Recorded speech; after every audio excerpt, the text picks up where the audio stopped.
Assalamu alaikum musidɓe fulɓe daroɓe fulɓe TV min salmini on gomi musidɗon Khadijatou Diallo arini addangol on hande kadi yeeri komin heeɓi e téléma yewtereji ɗe président Barrow woni wadde e nder taragol leydi ni yewtudugol e yimɓe ɓen e remoɓen dargol caɗele mabɓe e dargol golle makko ko fewndi e honɗum o fodata yimɓe ɓen tawata ko ɗum o waɗanta ɓe gonga ko wiyete kon ɗo noon miti momin addanta on ko miti waɗɗo Badibou Sali Keñe ɗon noon lowa Badibou e central Badibou fottata ɗum fi ɗum mitin kono e lawol ngol noon yahgol ngol o yi président Barrow tawi woɓɓe no dari tawata ko be o jippo o hiwrodira e mabɓe ɗum fof ko yiɗugol mo e weltanagol mo e téléma golle moƴƴe ɗe wona wadde e leydi ɗin are mi yetti on ko jokkuɗon men kon e ɗi programme ji amen mi yetta noon Samba Gueladio Mbaalo wonɗo ha France kono fewno ɗo mo jooɗi ɗo mo annduɗa kanko tabbiti télévision mbiɗo yetti fulɓe TV on fof haraw jarama ko jokkuɗon men kon komi musidɗon Khadijatou Diallo jokke tan min adda noon mitin feƴƴunoɗo Badibou Sali Keñe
be jama kumandila ye wuli yelo be jama be kumandila ye wuli yelo ngabunyake bankola kama ngabunyake bankola julula olof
be almamo kumandila Ibrahima Cissé ayna duwa jamaye be sagol alman ba kumandila Ibrahima Cissé ayna duwa ke jamaye sallallahu alaihi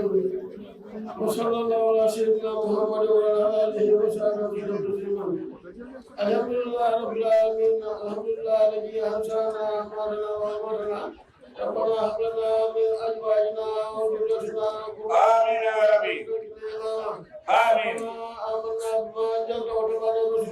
آمين اللهم لا تدع لنا ذنبا الا غفرته ولا هما الا فرجته آمين ولا دينا الا خليته ولا مريضا الا شفيته ولا مريضا الا شفيته ولا مريضا الا شفيته آمين حاجة من هواي الدنيا والآخرة إلا خلينا يا أرحم الراحمين يا رب العالمين آمين اللهم آمنا بما جبت وتفضل رسل فضلنا مع شاهدين اللهم اغفر لنا قبل الموت وارحمنا عند الموت ولا تواجهنا بعد الموت آمين اللهم اغفر لنا قبل الموت وارحمنا عند الموت ولا تواجهنا بعد الموت اللهم اغفر لنا قبل الموت وارحمنا عند الموت ولا تواجهنا بعد الموت آمين وصلى على سيدنا محمد الفاتح لما قلت والخاتم لما سبق آمين بالحق والهادي الى صراطك المستقيم وعلى اله وصحبه وسلم ان الله وملائكته يصلون على النبي يا ايها الذين امنوا صلوا عليه وسلموا تسليما آمين صلى الله تعالى عليه وعلى اله وصحبه وسلم تسليما سبحان ربك رب العزه عما يصفون وسلام على المرسلين والحمد لله رب العالمين اللهم صل وسلم عليه آمين يا ربي آمين يا ربي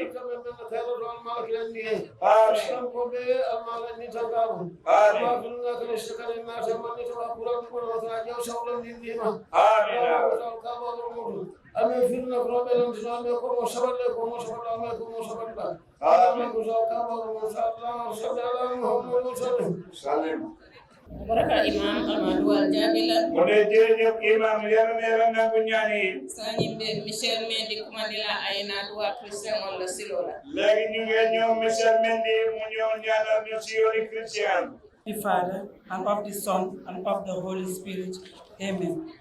Our Father who art in heaven, hallowed be thy name, thy kingdom come, thy will be done on earth as it is in heaven. Give us this day our daily bread, and forgive us our trespasses, as we forgive those who trespass against us. And lead us not temptation, but deliver us from evil. Amen. Let us pray. Heavenly Father, we thank you for this new day. Please watch over every individual present and all those who are watching us from afar. Fill our hearts with kindness, our mind with peace, and guide our steps towards what is good.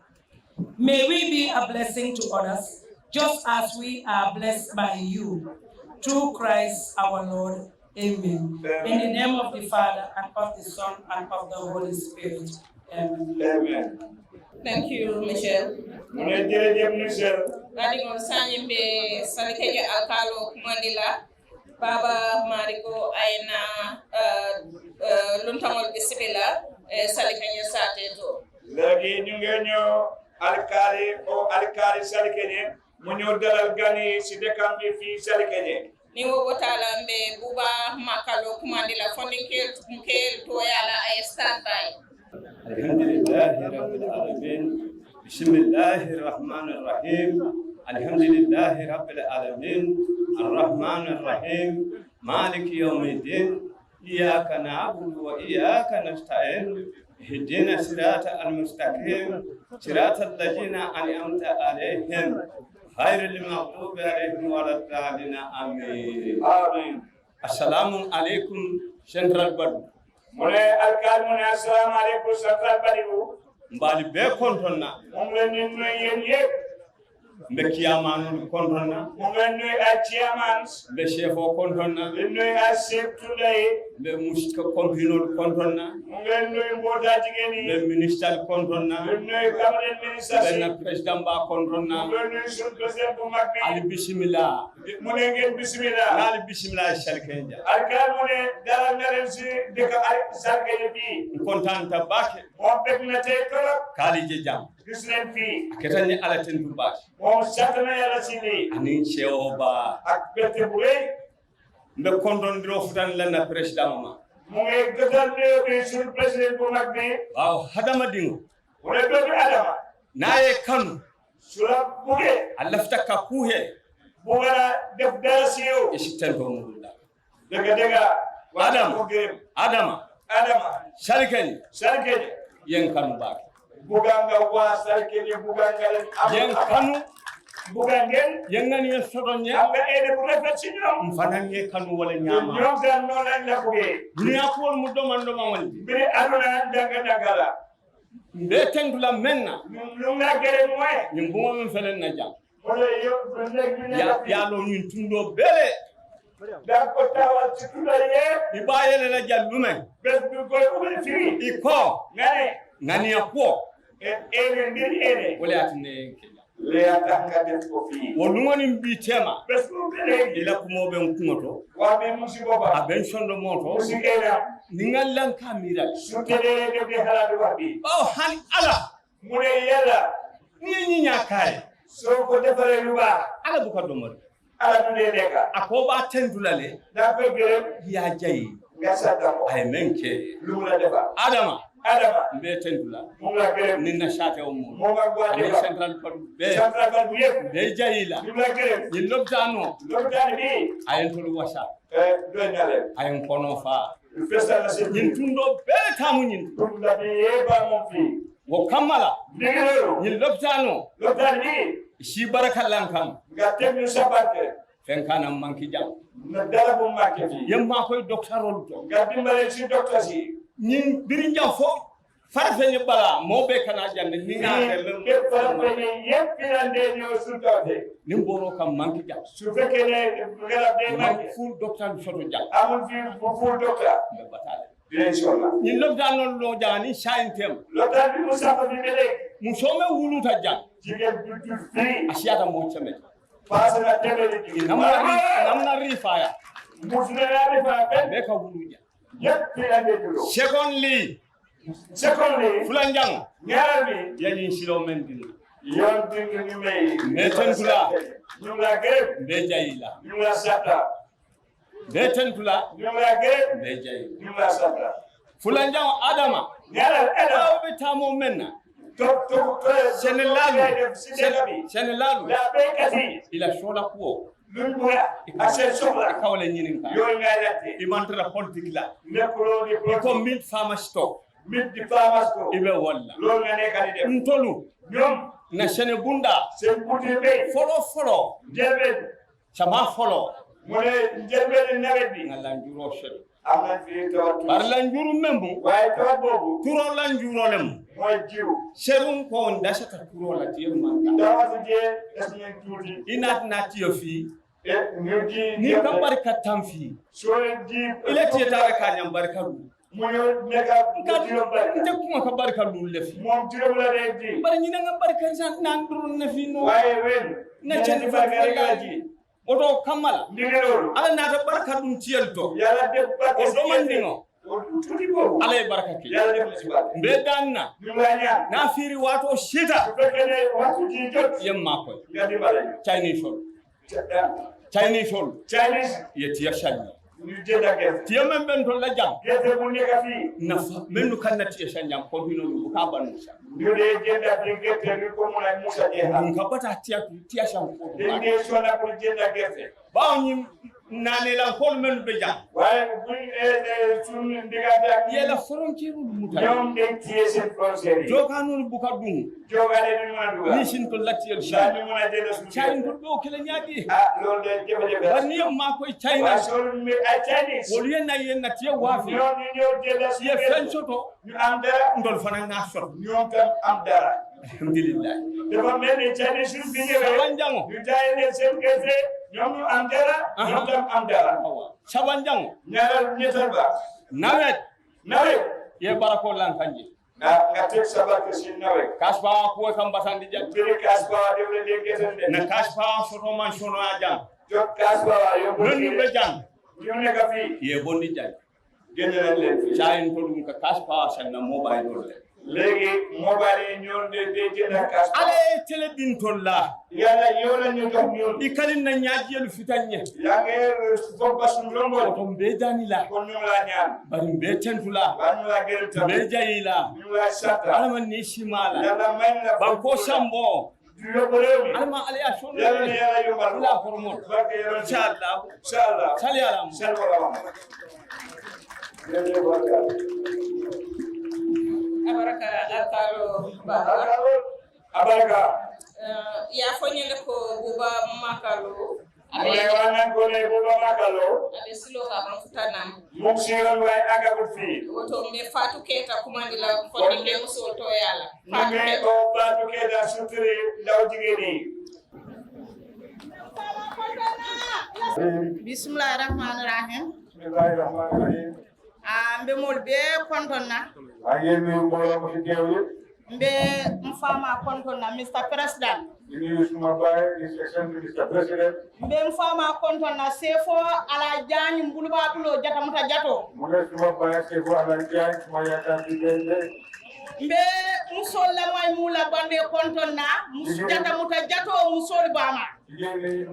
sen yai di memula bande, mampu liubuka. mbe salkenye alkalo kontonna Selagi yang kali mampu liu, mbe almamo kontonna liu imam. mbe na kiamano kontonna chaba Ini semua kiamat di kiamat. bidiamo daɓe ɗulale de Mereka wata bidahumbar. andal kana kam fa ale may kam tambulo kon Mereka bunyinya benjel mai di kursi lohom.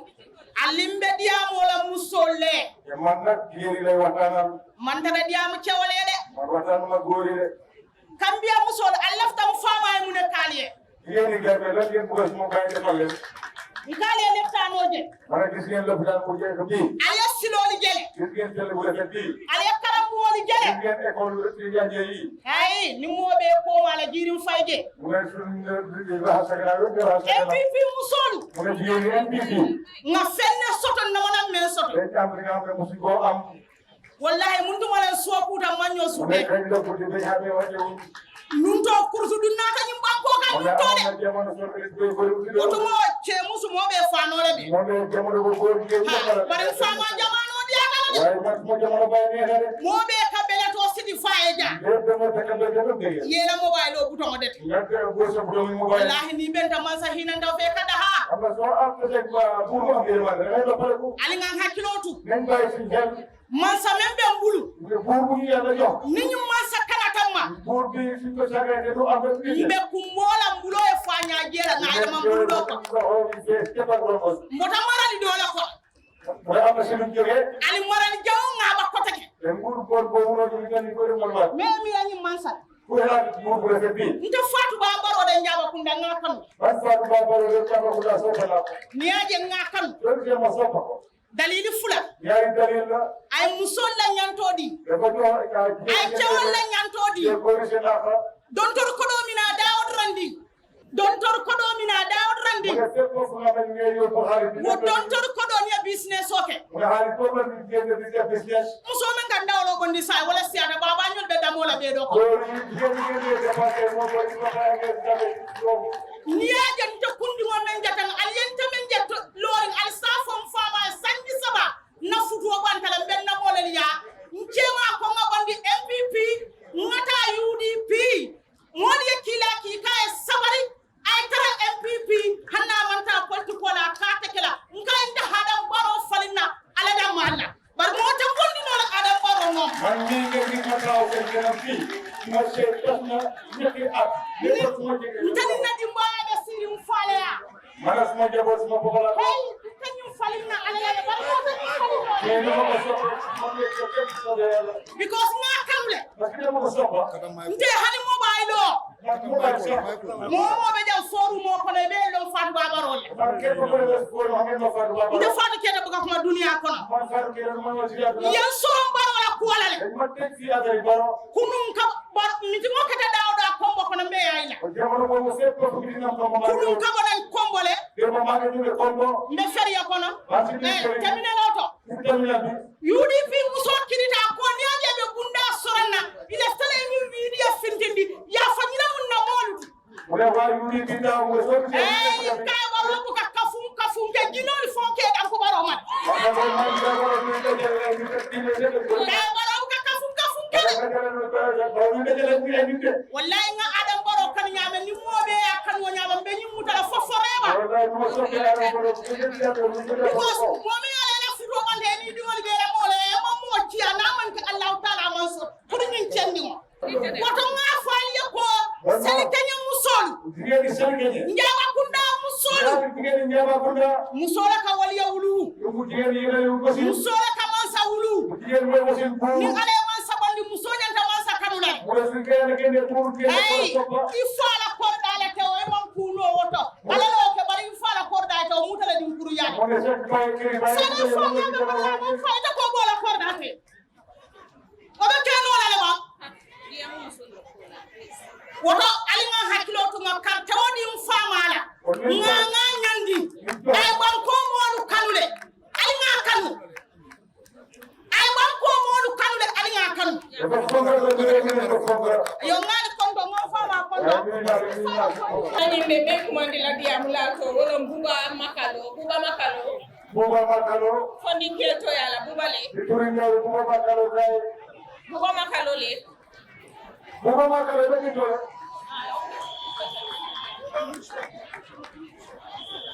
بسم الله الرحمن الرحيم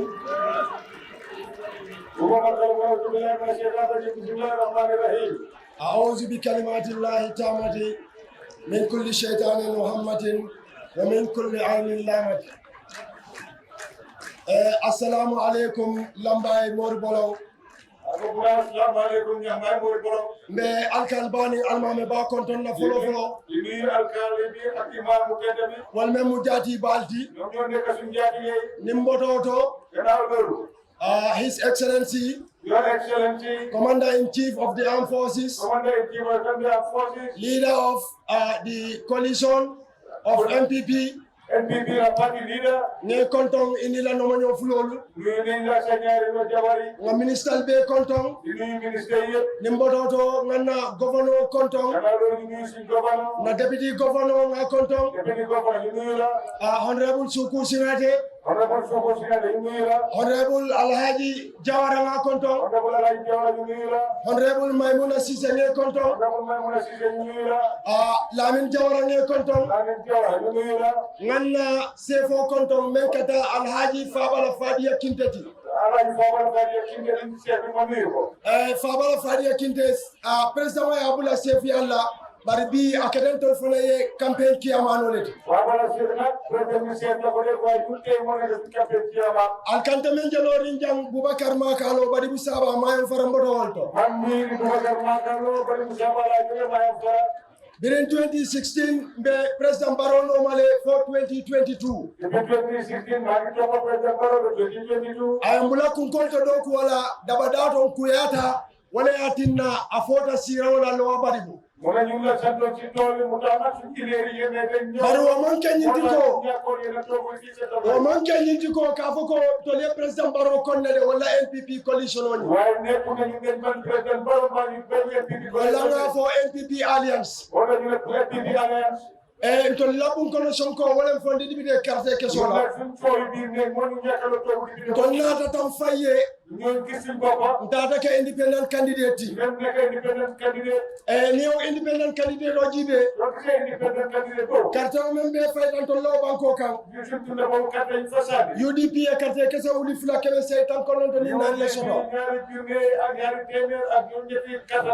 NPP e 2775 le soto. Ntole no hasiri ka bo men no ntole 710 votes le no. Bari bi akadente manta be woti pour que lo jam ka faale ko ndolla bun kono sonko men ke naje wala yatinna UDP ye candidate o soto de bari wayen ton limisale de bayrim birinton yo ke melu gagneta wali e daji ko letlin tolla bayrim tun kono ko lelmu balendiro keba doya ntol manna kunno wa kafo kono de ntol kamdala ni mo tata hosulola atata menina ma soto afama tayara atata dum show kono dame man kayati wala kinan tolla wala sinu yudi ntol setan na show kono de na independent kafo be setale nga fi ko sol men di Allah jannali jibe Masole kisiele haibal man kisi so ko baye. ali alon ko NPP drone lebe ala la coalition drone lebe lo bari Nga hamne NPP coalition breto ne ko do. wallahi ni la nyina Adlen dikre. kata jari kan Bete. lo bari bu Do madibu. ma fo gele kilinde Ko ma ben gele. sare di campagne Mune campagne sere. UDP la karole ta kelo la Ko je UDP lo tan to fi am. wallahi kam men fo jan ko mon kanu tan be nyolo Ni ngete sere na maloru. na bun kono kuya Sun to bi ne. ala na tan tol de ma ngode dale Do be yalla di bale. woto president baro ba fle si akotun toliye President baro dile jegalu na. lo bari bu be si akotunye Waye ko lo ko be. NPP coalition o be si akotun toliye Waye ko nge jegalu. kandu president baro me yalon ko President baro nyal. ni ma kae Ko defal. aka kende Mula defal. lambay men belori jambi Lamba ni taw fi. ya to politicien o ka annabi mo soto Ko de ko de. lambay annabi mo soto le men kana sirif musa badi badi Wa me no kisi musawadi ba. sirif musa badi ba Musawadi ba. wala ka fo be ñu coalition o kono le Ko ba mu ci coalition bi. bari mu ne atinda annabi mo wa yola ka jiri woni kaw Mulan ko ta mu ngani lo wa. bar fal na ka sirif musa badi ba jela ta da UDP kamba Lambe ni musa kisi musawadi. dabaro me yalma lo bari mu yati nyale de dabaro me yalma Na de war mo mo la non. fo almantara no NPP noma Ya be ke top la NPP. wallahi Mu na wallahi. tallahi Wallahi. atinyatale Ma ya ko do bare. kandu dinkel do dabi ni sado kono Mu na de ni ko ka ti ni. mo fuuri mantra nyum banko kam Ya ko fere ne ko siro mi. suwal ka fo menna Wala fu yo wa. say o daga way de ya khal Mu na sa wa de wa de ya an. say o lel mu ñunuti Sa le. barka bo bi lu wala Wala ko do ko ti ni. not back funding kewal Mun da wi fi. alin kana kem fay fisir wala Mun won de ka ngam ñoo. don kom fañol men man karanke lele ka bo diaspora Ni de na ni ne ngam jamu. je wal men na mi ro man jam fo wala len don dundi karambo Do ni senti ne do do. yen don karan len tata lebulo beto Ndina sire le mo sa. yen dalla kana amul kana Ni ngende no si ñoo. ga fo ya tol maro to le alo Ni ngende ni hamadu. anu on fama ñol be du karambo Eta ba yo ñoo do. bar wala don dundi karambo to Ñu janga ci da. ala hakilo du hakoto Ben bay fi ha. hako wallahi ninga hako na ay fa Mu ha kana so re. e ka sibi jandi be wonati Wala ka ni. anu manya de sonno wala president baray loptano no President ba sama ko na. ay sali kenya bondi dibo kono Ngende sen bu ke si le. ni sino men kandida jang Ko yo bi ñu defal bi. ni sino kam kumbo moy bal be jele de yo excellency Ni ñi fi ne plan joy ke kenn du ga sa joy. dafa am place bo xamne da ngay joy fofu kenn du yek kenn du la dega Abo ba plan do ne ni ku mo ke. o wato jan telem fule da hani le yobo bani yena sal kenya Dama do ko ron ngani wax ko ñu ba president baro fule ay kumbo moy bal bondi mu na president mo mo ni ngene. hono rebo yo men be lo central bani mu jang Xam nga bu nekk sen do bari ko. akatinya lo bani mu Mo dafa en lo bari ko. bani Bani. ay dindi kilinkiram sel kenya alo konto samba ay tammi kumbo moy bal la fembu ka soto Mu jo ko ni ben ha. woto anu wa fisir walle abula Mo den bay yo fi oran. andun tole de jande Fi ay do ko ko. ntol ta sonno ko reke Ni ben ko wa de. men ketanum kunum Fi ha ro de. anata kele jam anu horre bul sif di bala legacy balundi anu horre bul sif di bala legacy balundi politiko ni annabi mo bala politiko na annabi mo sono atamo annabi mo leti wayo be jita kan fo wayo men ba flata UDP mona ben ton sila auto nim funata jam president baro ala baron ta be fo lola ka fo ko lo badibu men be je ntol mo kililati na de dale mbaretale hani bi ni ma carte fay okay wallahi tallahi NPP woni kolis woni ala alliance wala gagné ala baraka bake yo wadi ko den article minute jama dinna kantu president me alu ka do ko men alka minute sabadi mo ala baraka bake kalbe ha ko dal ala baraka bari mo sandi am la min binali amula Mona legi wakkat bu ñew wax ci wolo Modou Bintuti kooku mooy Modou Bintu. Modou Bintu Modou Bintu. Bismillahir Rahmanir Rahim. Modou Bintu mooy auzu billahi mina shaytanir rajim. Bismillahir Rahmanir Rahim. Mbe sajo alkalo kontona. Ini alkali dekati. Ninga alkalo konton sate central badu sate tansabani sabo alkalo bere konton. Man niyo alkali dekati seto badigo fanweri deka adiya tasen akadi blabiyu. Mbe alimamo kontona. Ini imam bi. Ni alimamo konton central badu alimamo bere konton. Man niyo imam dekati rek dina imam seto badigo yek.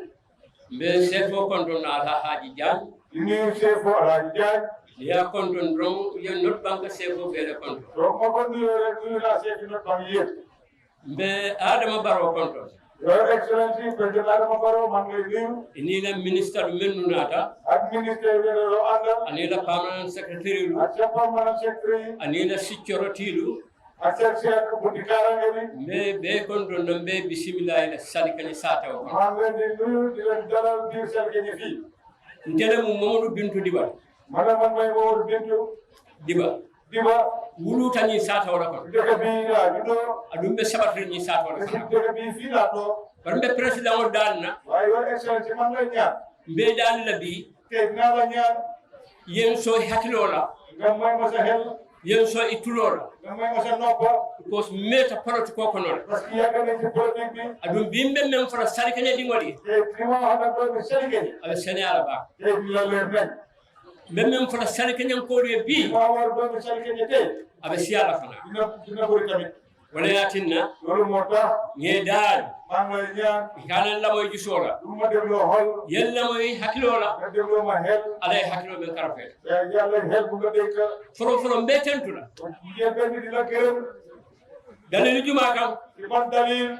Ya sanji wara wala le mara. Ya juroom ñaari at nga nekk ngu. Silanta baki hadama dingol. Mara la do be adama lool. Sanji wara wala. Juroom ñaari at. Adama wala mara Gambia ba. Adama do la fi nekk ngu ci Gambia fi. Nata kafolu de. Ma ñoo gis ay mbootaay. Mel mu politique kafolu di. Nga ben mbootaay politique lañ. Adama la ni sanji wara wala kon. Juroom ñaari at ci président. Ko Adama man fenke men beta. ñu ne Adama def fi dara lu baax. Dina war de. So lafta. Mu ne li bëgg. Momo be ja. Képp ko fi nekk. Na te ka salil. Su fekkee da nga jàpp di julli. Toñale mba. Te ci kaw dëgg la. Toñale mba. Ci kaw dëgg la. Wota ke no la. Loolu mu da am. Mbe men fala Gambia di ngoli. Man de ma wax doomi Gambia. Ali ngaf samanta palaso ni. Nañ jël place ngeneli. Baro kala kentema fitno. Loolu bu ngota nekk fitne su digante. Adu kala kentema ka kama fana la nyo. Ngeen ngota nekk ay mbiri sosalante. Wam ku dolti de. Loolu beneen mbir la. Ntebo tam UDP le. Man UDP la baye ko. Nata nyim patio kono. Man yo bokk ci parti bi. Anim bi tema. Be sasi ala. Sin kama men be kuma tan noma. Mu ne mbolo top ma top yeb. Nyim UDP kolto. Ci wa UDP. Ye men be fumma. Li mu wax ci man yeb. Mum men tibam. Ak li man nekk. Ntem men tibam. Man nekk tak. Ya be fo. Yeb tek nañ ma ko. Ko kam men fo Adam Barrow. Comme ni nga wax Your Excellency. Am ku dolti de. Loolu beneen mbir la. Be konti bola. Ñu ne la dañuy jël compte. Mbe ministre fishery department de Alhaji Musa Drame mba konton. Wala ministre Musa Drame fishery mu ngay nuyu. Mbe Aliou Dialy konton na mba tentula. Aliou Dialy mu ngay nuyu MBI. Mbe Fatou Sagnan Kinde konton na mba jayila. Sagnan Kinde tam di ko nuyu di ko gërëm. Mbe ndimma konton na me alon ko wala mu lamine dibata be ambassade yalla. Suma doom di lamine di ambassade ma ko nuyu. Your Excellency ka Adama Barrow. Your Excellency President Adama Barrow. Salikane wuluta nya. Ba salikane fi la do. Bari nga fenje salikane. Waaye li ma gis salikane. Ntendeyla. Loolu duma noppi. Mba kelela. Dinaa ko xee. Mba fola. Dinaa ko wax. Adum benn sembo kele. Dinaa si def suma kattan. Ning ala yo somen na ko. Di ma si yàlla may nag. Nsiwo. Ma jël loolu. Birin salikane lo. Depuis salikane soso be sey. Protocol na. Protocol yo. Salikane lo ni mbitema. Salikane bu soso tey. 1988 le kitala 4th century. 1988 mo nekk 4th century comme téeméer. Salikane lo. Dibi si fara salikane soso. Salikane ni karamu. Mooy salikane seen école bi. Alors en 1951. 1951 la ko samba. Karam to dindi mu wonde ayen. Na ñaar fukki xale yi ñoo fa nekkoon. Ñin karam bun to dindi mu mo sabada mala ko sattara badi bu san. Abe ko salikane ya. Ñetti xale rek ñoo jóge ni dëkk ñëpp salikane la jóge. Wayatinna. Loolu taxoon. Nin tubabu palaso nada. Mahama tubaab bi di wax. Même mu nta ko député ya. Lu mel ni place député. Salikane la kaso. Salikane moo ko daan am. Because yamol saban kara. Parce que dañ jiitu ñi si jàngu yi. Bari nga député o men solo jam. Waaye député bu fi am. Kabo Baba Touré la. Bu ko dooree Baba Touré. Kabo Lamine Mbodji la. Lamine Mbodji. Kana sirku Moustapha Libara. Fo kana Suleiman Sawla UDP. Suleiman Sawla UDP bi. Bi mbe mo waraw la ko. Tey juróom ñaar bi la ñuy wax. Wo député wol kon. Nga si biir député yooyu. Président Jamala yo maralo. Président yu bëri ñoo fi nekk nguur. Jawara yo maralo ken. Jawara nekkoon na fi. ya ay maralo ya jame ne ko nabi adam baro be maralo e yalla adam baro ko de baro wodi bi tolo kono mo nam bala frin waaye gis naa biir di réew kenn musta réew fo président bi nañu sata ko le président bi ñoo ci dëkk bi fii ikani sata o mo kumandi ngay xool ni ñi ci dëkk bi ika fo mo kana ta président ben ngay la no bu kenn dem tettu ñu président bi moom moo def fi beew bari mam takku waaye jàppee ma ko dara kandu niamo e jambe dula soo déggee ne fii dina xuma ba sate di ngol waaye boobu doomu dëkk bi la ba niamo e bi jambe tay waaye soo déggee fii tey na tëj dun taw kooku ban la de bar salaka ñu ko ma dal waaye ko mo sa gëné buñ ko aka mu ne fa mori nan la day wax bi niañu ko adama no sakkulo mooy soo gisee ma ne desenti may mo lu men ning adama baro sida démb bu toogee adama ba wolun ninna dana ka fo ning salkene dingol da sida nyaati ngol na ta patriot wa keroog ba doomu Salkene ñoo toog kenn moom ngame wosi salkene keroog lu ma jooju waa Salkene way life gadi ni fula rasoro da wallahi am na ci ñaar jaabi gadi ni do benn gaadin aduwa kinata bo horo sinje awa kin ñoo dagg sa leen góor musu keme musu lula ka do ko ka téeméeri jigéen ak juróom ñoo fay liggéey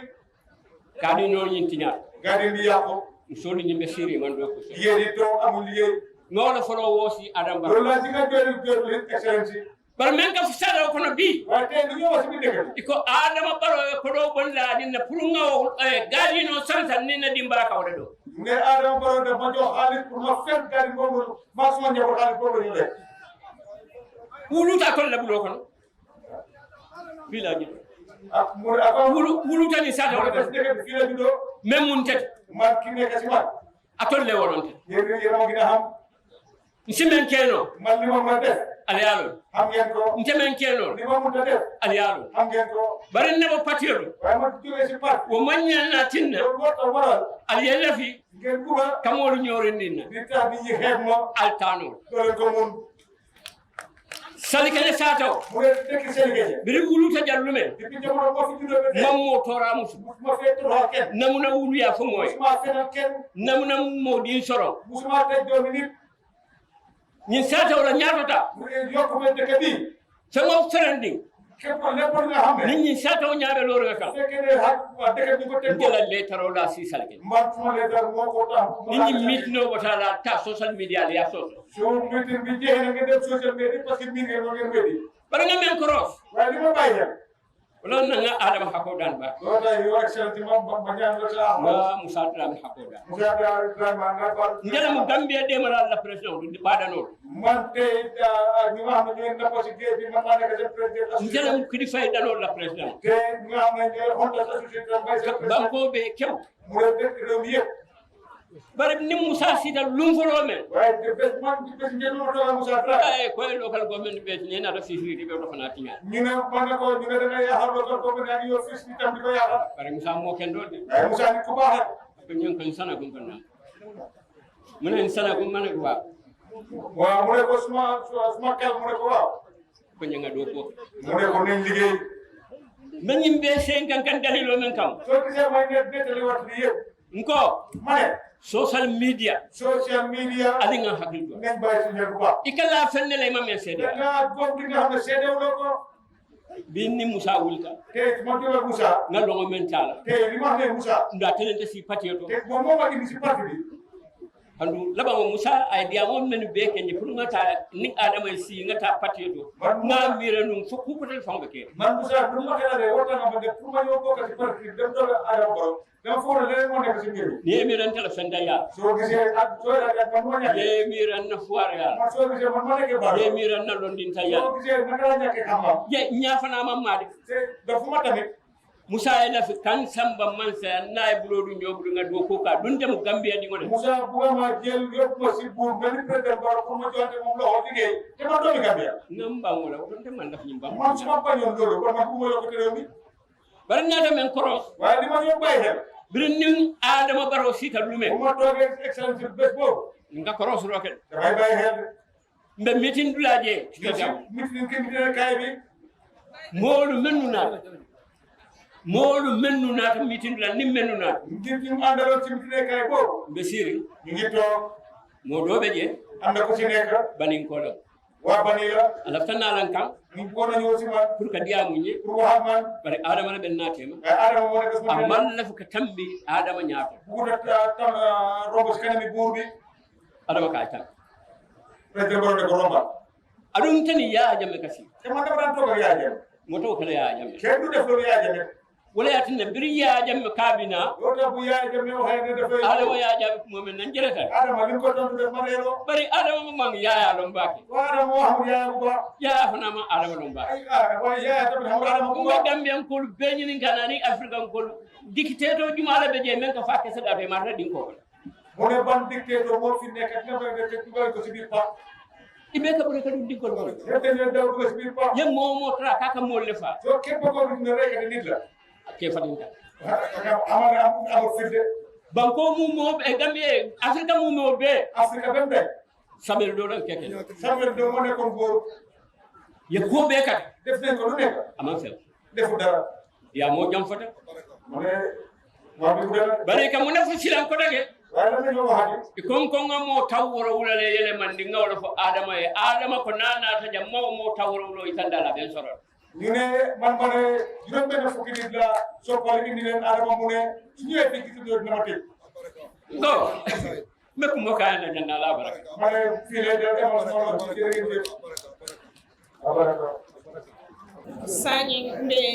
Lady Councilor Kumandela Menketa Fatou Ba. mbooloo mi nee na maa ngi woote Lady Councilor Fatou Ba. Lady Councilor Fatou Ba. Lady Councilor Fatou Ba. Ay na botaje. nanga jege fii bu fekkee ne foofu loxo mbala. Ñanta ceko dole dila. dafa am may bu ñu war a joxe mooy cek. Mi yalon ko Ministry of Women's Gender musol la ministre Gundañe. jigéen nga xam ne moo nekk si wàllu njiitum jigéen yi moo xam ne ministre la. Antu man la fi di boye Dumbake. buguñ ne di nekk si leen dem. Oto Fatou Ba sera ko mo sutiyande. Fatou Ba na nga ñëw gaaral sa kaddu waaye nga gàttal ko. Ngalon ko Lady Councilor musol la haajo li ko loo wole. xam ne luy bébé jigéen yi nga wax ko ci Lady Councilor yi. maa ngi nuyu mbooloo mi. ako me moom de contrôle ma. maa ngi nuyu suñu ministre bu jigéen bi Anti Fatou Kinte. Ndeye na ministre musoo contrôle Anti Fatou Kinte. maa ngi nuyu suñu kii Pasine Anti Ramata Jiko. Ndeye na chairman o contrôle na Ndeye Anti Fatou Jiko ci. maa ngi nuyu suñu honorable Alaji Dara Jawara. honorable on de contrôle na. Alaji Jawara. Alaji Jawara. maa ngi nuyu Alaji Amar Sarr. Alaji Amar Sarr chairman be contrôle na. maa ngi nuyu suñu chef bi Alaji Fabala Fadia Kinte. na sefo Alhaji Fabala Fadia Kinte. Kinte ñoo be contrôle na. maa ngi nuyu jiitu jigéen ñi ñëpp. musoon na ñaatoon ko be par be contrôle na. maa ngi nuyu suñu mbokk Lady Councilor yëpp bàyyi ma kenn. maa ngi Lady Councilor Mbar fana be contrôle na. nuyu naa ñëpp bàyyi ma kenn suñu. Ngamo be contrôle na moom moo tudd Foma. alkaalo dëkk ba imam yëpp nuyu naa leen. alkaalo ni sabe wal ma mo Mbar be contrôle na ko do al gannaaw nuyoo bi maa ngi nuyu suñu honorable Alhaji Adama Barrow. akoni wo tandi tabali mo ko saban ko wal mulo ali bulo akon ben na ñaaton ko ni na man sa ko to da Alhaji Adama Barrow ali bulo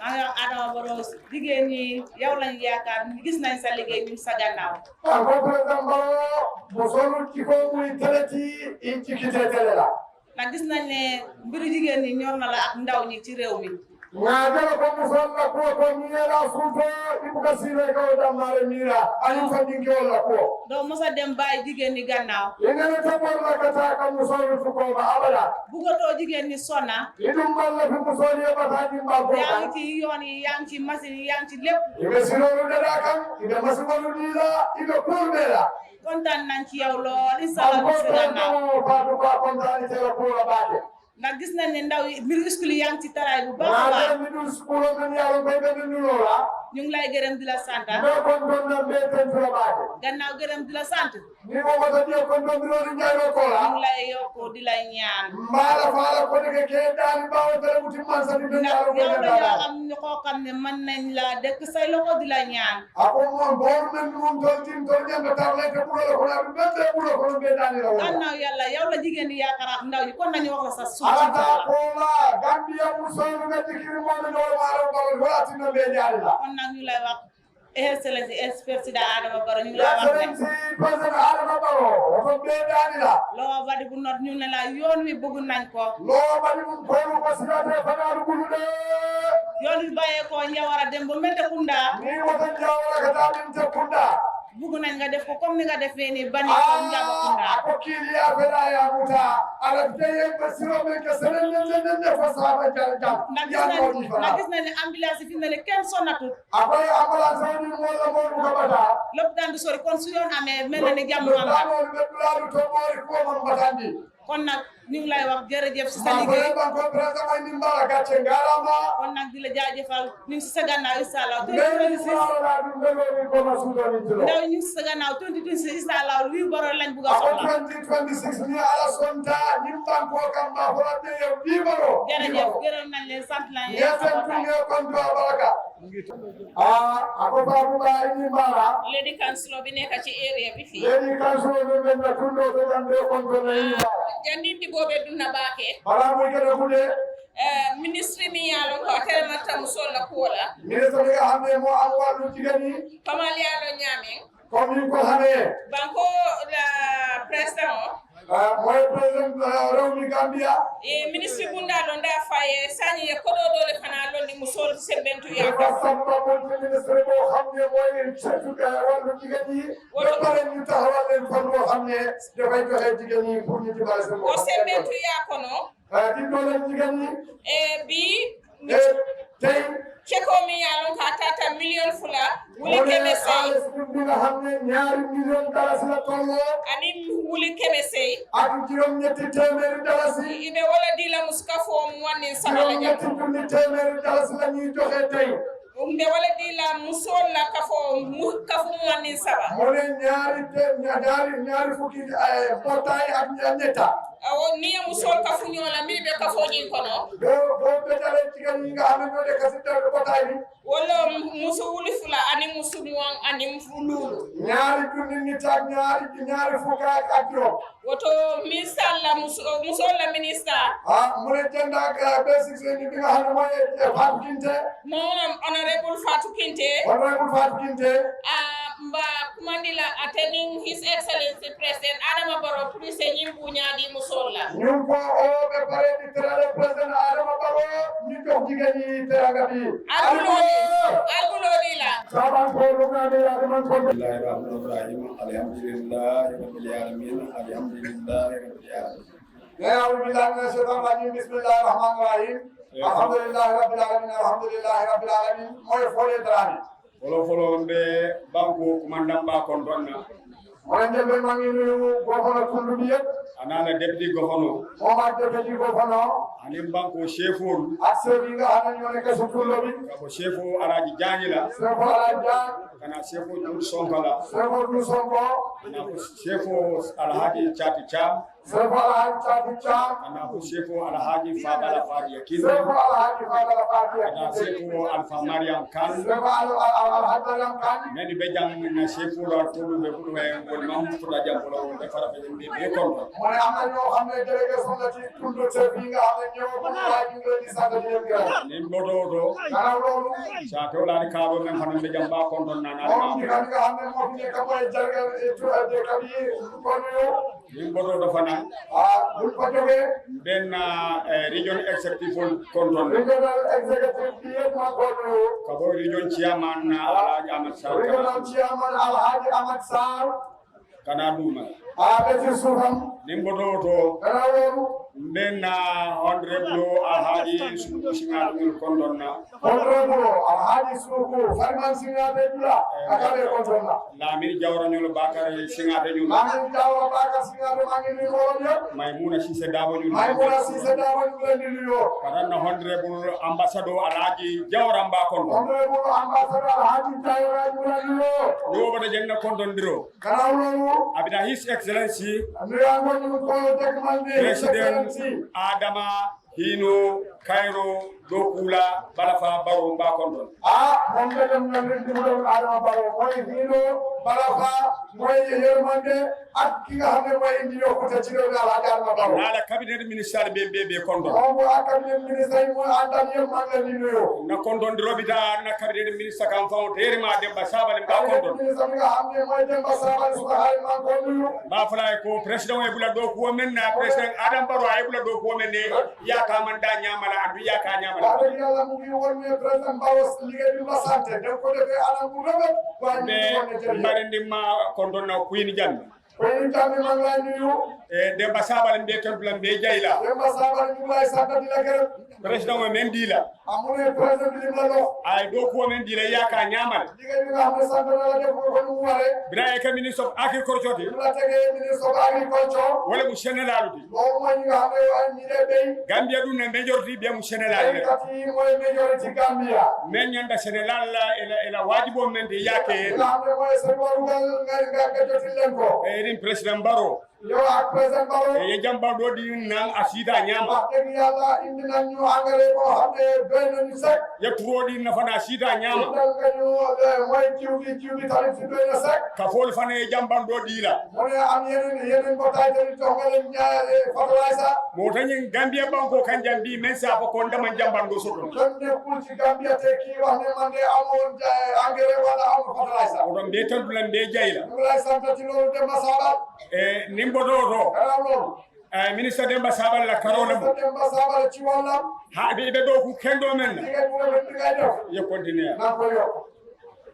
Gambia général be jayla mu ne béykat Gambia ñu lay sant e be tan dula la gërëm eni na ministre be be ya ni men be ministre na ko don diro bida men do wala president Adam Barrow fawti yalo be men ko no bi wala mu bi people store mo ne fu ñu nekkee tey mooy ministre Fama Store bari fo nga domandi ma politique ko fana xanaa ñu laale tuuti ci wàllu politique ni amoy ministre people store be kala ministre people store politique parti yollo de kanyera midi mo ne political party mos boobu la ñu sampoon be nga gagné moo tax ngay fekk nit ñi kono foundation on political party foundation bi politique bi la wala MPP di mooy MPP ndey dan le president la ko ñu ngi woon président Barrow ne MPP North Bank region nin kaddo fayda 2026 in dolle kanye kaddo na fayda 2026 MPP le kanye anu be yidan la ko North Bank jang damen to yalon ko xamne li nga xamne isa fo mi se ko kede je domandi nga xamne mi se mo fa amon wala mi central badibu moy central badibu lo badibu ari central badibu ak central badibu yinel ñi moy problème bar lo badibu way lo badibu mistake ko men kede je mistake bi nga amé fofu nga murumbil sen delo nañ ko ci place baaw bi nga jël président la ko mo ne bin ko wone président bi di mistake ko la kadambu li de mistake la bo xam la aman ka ñindi ko wax dëgg yàlla du ne MPP de lo badibu MPP ko xam la bu buñ ko ci wa badibu baaw ye ngoy di men 90% la waaye lu ñu daane mooy 90% rek bari binen na fa ngay tan dal ko ni council carte fa wona loolu ñu ko dege ñu nekk bu wàllu council ñëwee to leba be kanye ñoo koy gagné yow adu biri council carte fa wona ta council bi ñëwee kerwan wodun to la kanye kerwan wodun ñu ñoo ko gagné saba wodun to la kanye saba wodun ñu ñoo ko gagné wodon bayi tan dal ko ñu ngi won président politique la karola ci wàllu politique MPP la be North Bank region mo de kan Bank wala be jam because the president Barrow yeddo ko men ken North Bank region jam president Barrow diga wal la ta tu North Bank fi ma jeni sanji town show fan kono me ya ko ni yalla jon ñetti fukki at bi passé ni gisun ko fi bir tuba bo la marolo la ya me tuba bu ñu PPP la marolo la PPP jaar fi ko APRC la marolo la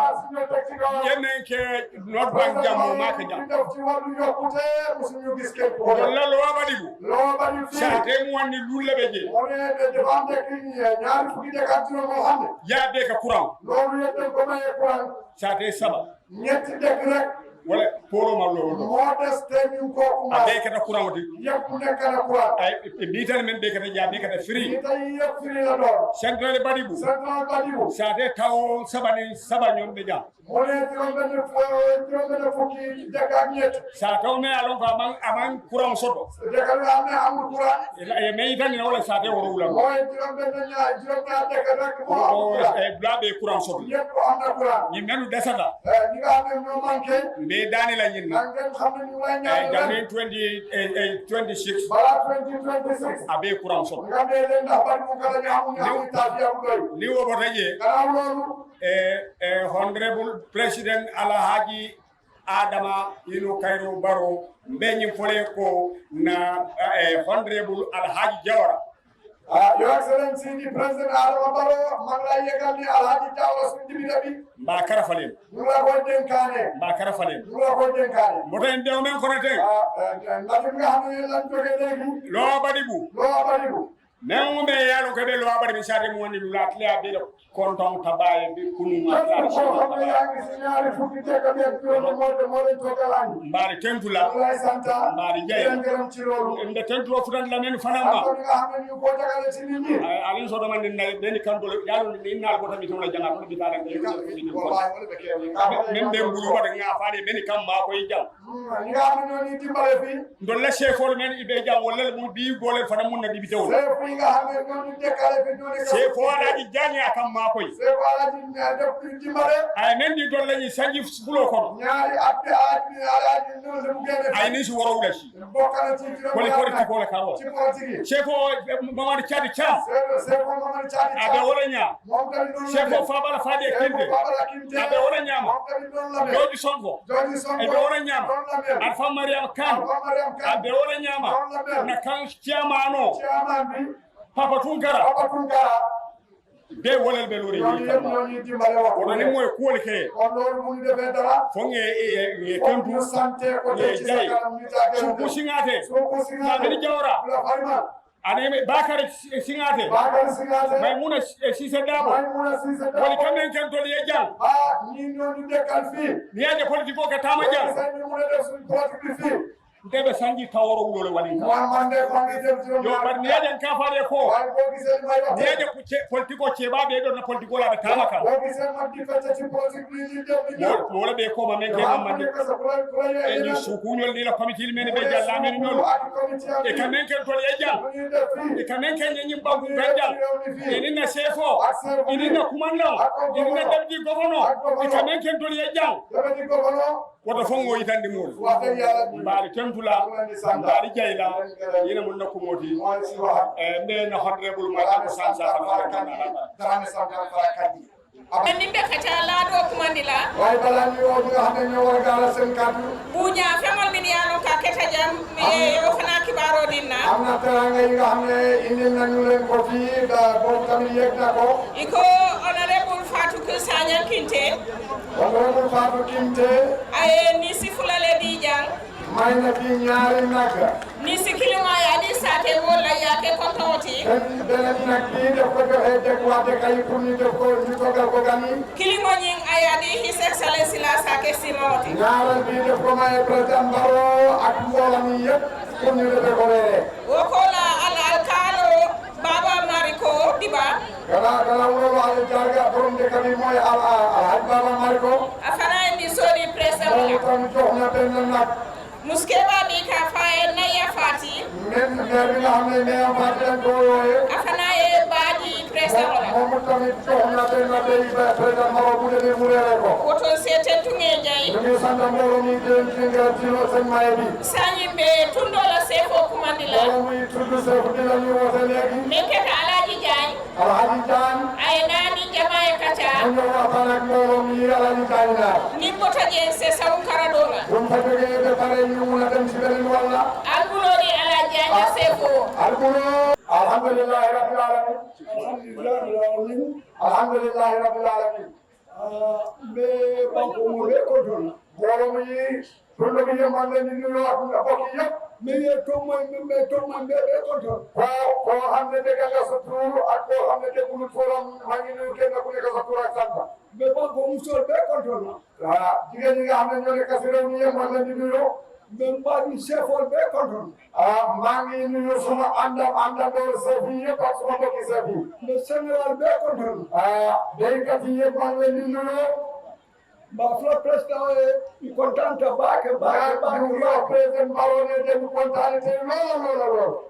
no we the state house bi nga jógee Banjul ba tey amalu no mo mol waling mu ne wax dëgg yàlla bi ngay ñëw nga fekk ñu amuloo benn gàcce alo da fen kan waaw foo taxaw rek atala o kije yow yaa ko fa def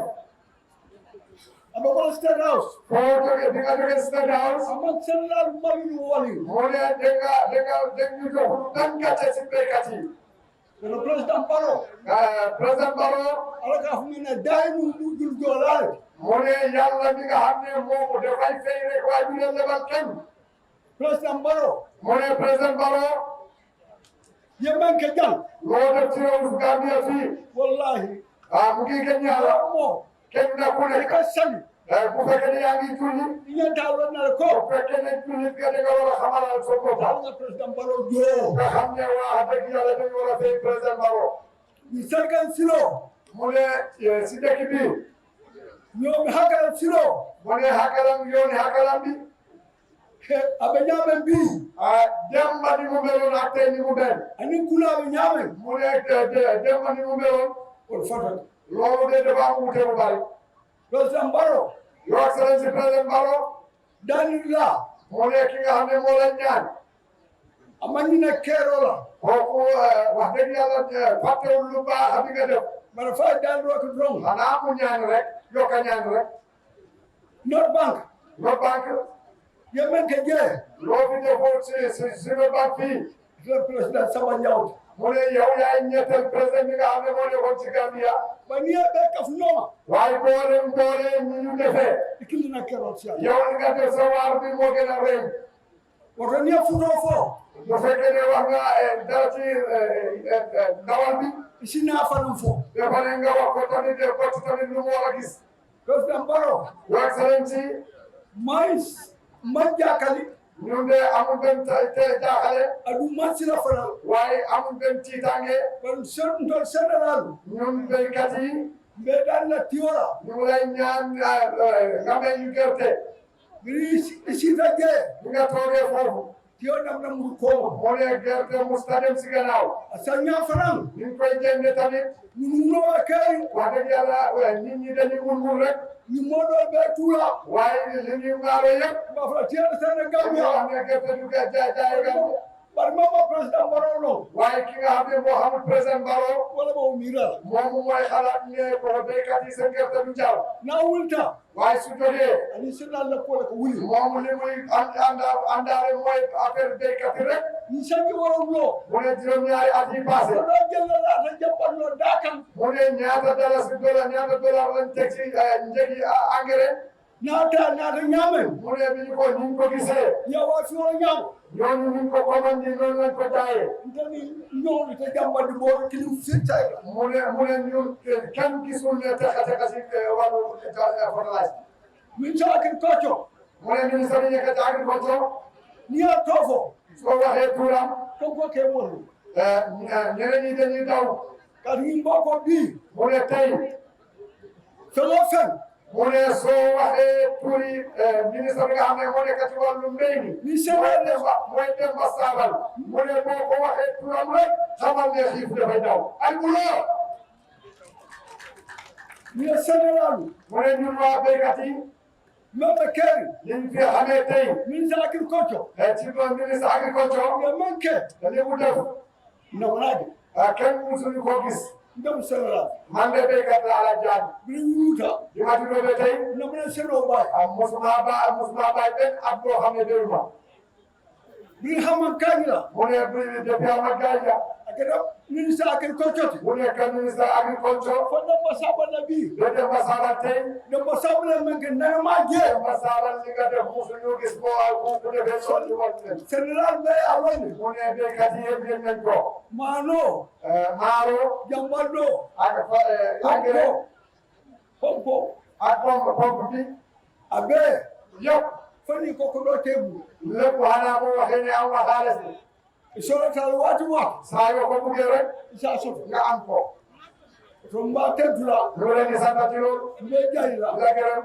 ma fala Demba Sabale ko Anko Demba Sabale. idiwal mani be dobo Mune sabyo ni naka dobo. to le nyobo to nati Mune nati. nyobo to Nyobo to. Okay, mune indi na benn saabu dugub. Sabyo ni naka dobo. ani karton fula le muna to Mune ñaari carton lañu indi tamit la jëm. ko ba ma Fatou Ba Baro Mune seen yaay Fatou Ba Baro mooy jabar borom kër président Baro. jël nyobo to do di wala ñoo indi di ko jox benn saabu dugub. ani karton fula le muna to Mune ñaari carton laminaat. ko Demba Sabal Mune Demba Sabal. ifala mati Moomu baay seen baay la. mu Fatou di ñoo seen yaay mooy Fatou Ba Baro. itangina la duñ ko musa fàtte. ndama malari te ani tootaale fi te ala jaan. fana ngani sodi Fatou Ba Baro la man tamit may na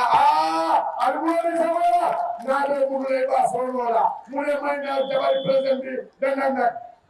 min bi na moto ena mu ne buñ fi jógee yàggul de ngeen indi leen moto ngadi Fatou Ba Baro joxe naa ko mooy force ne di Fatou Ba Baro ñoo ma di président la de loolu de may ma ko président Baro mu ne moomuloo ko de ngadi Fatou Ba balaa nga koy leen nga jox militaire yi moomuloo ko de yobo usol mu ne te jigéen doomo ko la ñoo fala ñoo indi dugub bi mu ngi ni fele ci moto bi la dem na tol fala ñoo indi sobri yi tamit ministre Demba Sabal ministre Demba Sabal ak Fatou Ba Baro ko la gadi no mu ne seen gaari bi kontaan rek ngeen kontaanoon nañ ci loolu a do ko bi ta kan liggéey bi dem mu ngi dem rek le sewari ñu ngi kontaan bal tentula waaye ñu ngi leen di sant mbal jayla leen gërëm wala mun na ko moti jërëjëf wassalam jërëjëf baraka bake sefo alaji jani jaani laali jërëjëf sañin mbeŋalo ne ko his excellency nee na ñun ñëpp xajeg nañ ne his excellency na wulta nana ministre min do kulal bele kawli ñola moom mu jógee ci doxa dafay ànd ak ministre yi liggéeykat yi yëpp ka calmini yalo ko moolu ya foja mu ne waxtaan bi nga xam ne nit ñi wax nañ ko fii wol fana ya moyle waaye ñooñu tamit jege nañ seen waxtaan yi yëpp min yalo ko le ñanta diamu la président wala li karola nga xam ne moo doon wax ci wàllu président Baro wolom docteur Sabali famoti docteur Sabali mooy Demba Sabali ministre of agriculture koni ngo iko na dingol be ñu dañu ne mu ñëw dem ci doomam yi mu ñëw gisee doomam yi nga xam ne ñoo ko gën doomu indil ko certe alhamdulillah rabbil alamin Demba Sabali ko alhamdulillahi rabbil alamin alhamdulillahi rabbil alamin na his excellency president Adama Barrow konto nga konto mbage Gambia Sénégal to His Excellency President Barrow man lay nuyu ci turu béykat yi Gambia na cabinet ministériel konto menul bijangal na gomono kendo konto mi ala hon kaf ñolo suma cabinet ministère yi mbokk yi man leen di nuyu ak bopp li nga xam ne suma xarit la man ko nuyu na chef kendol men bijang alkalol ani NPP mor mel bijang na campaign manager fode nga konto mbage mu ngi gaawal wax bi mooy suñ chef bi nga xam ne mu ngi fii suñ campagne manager bi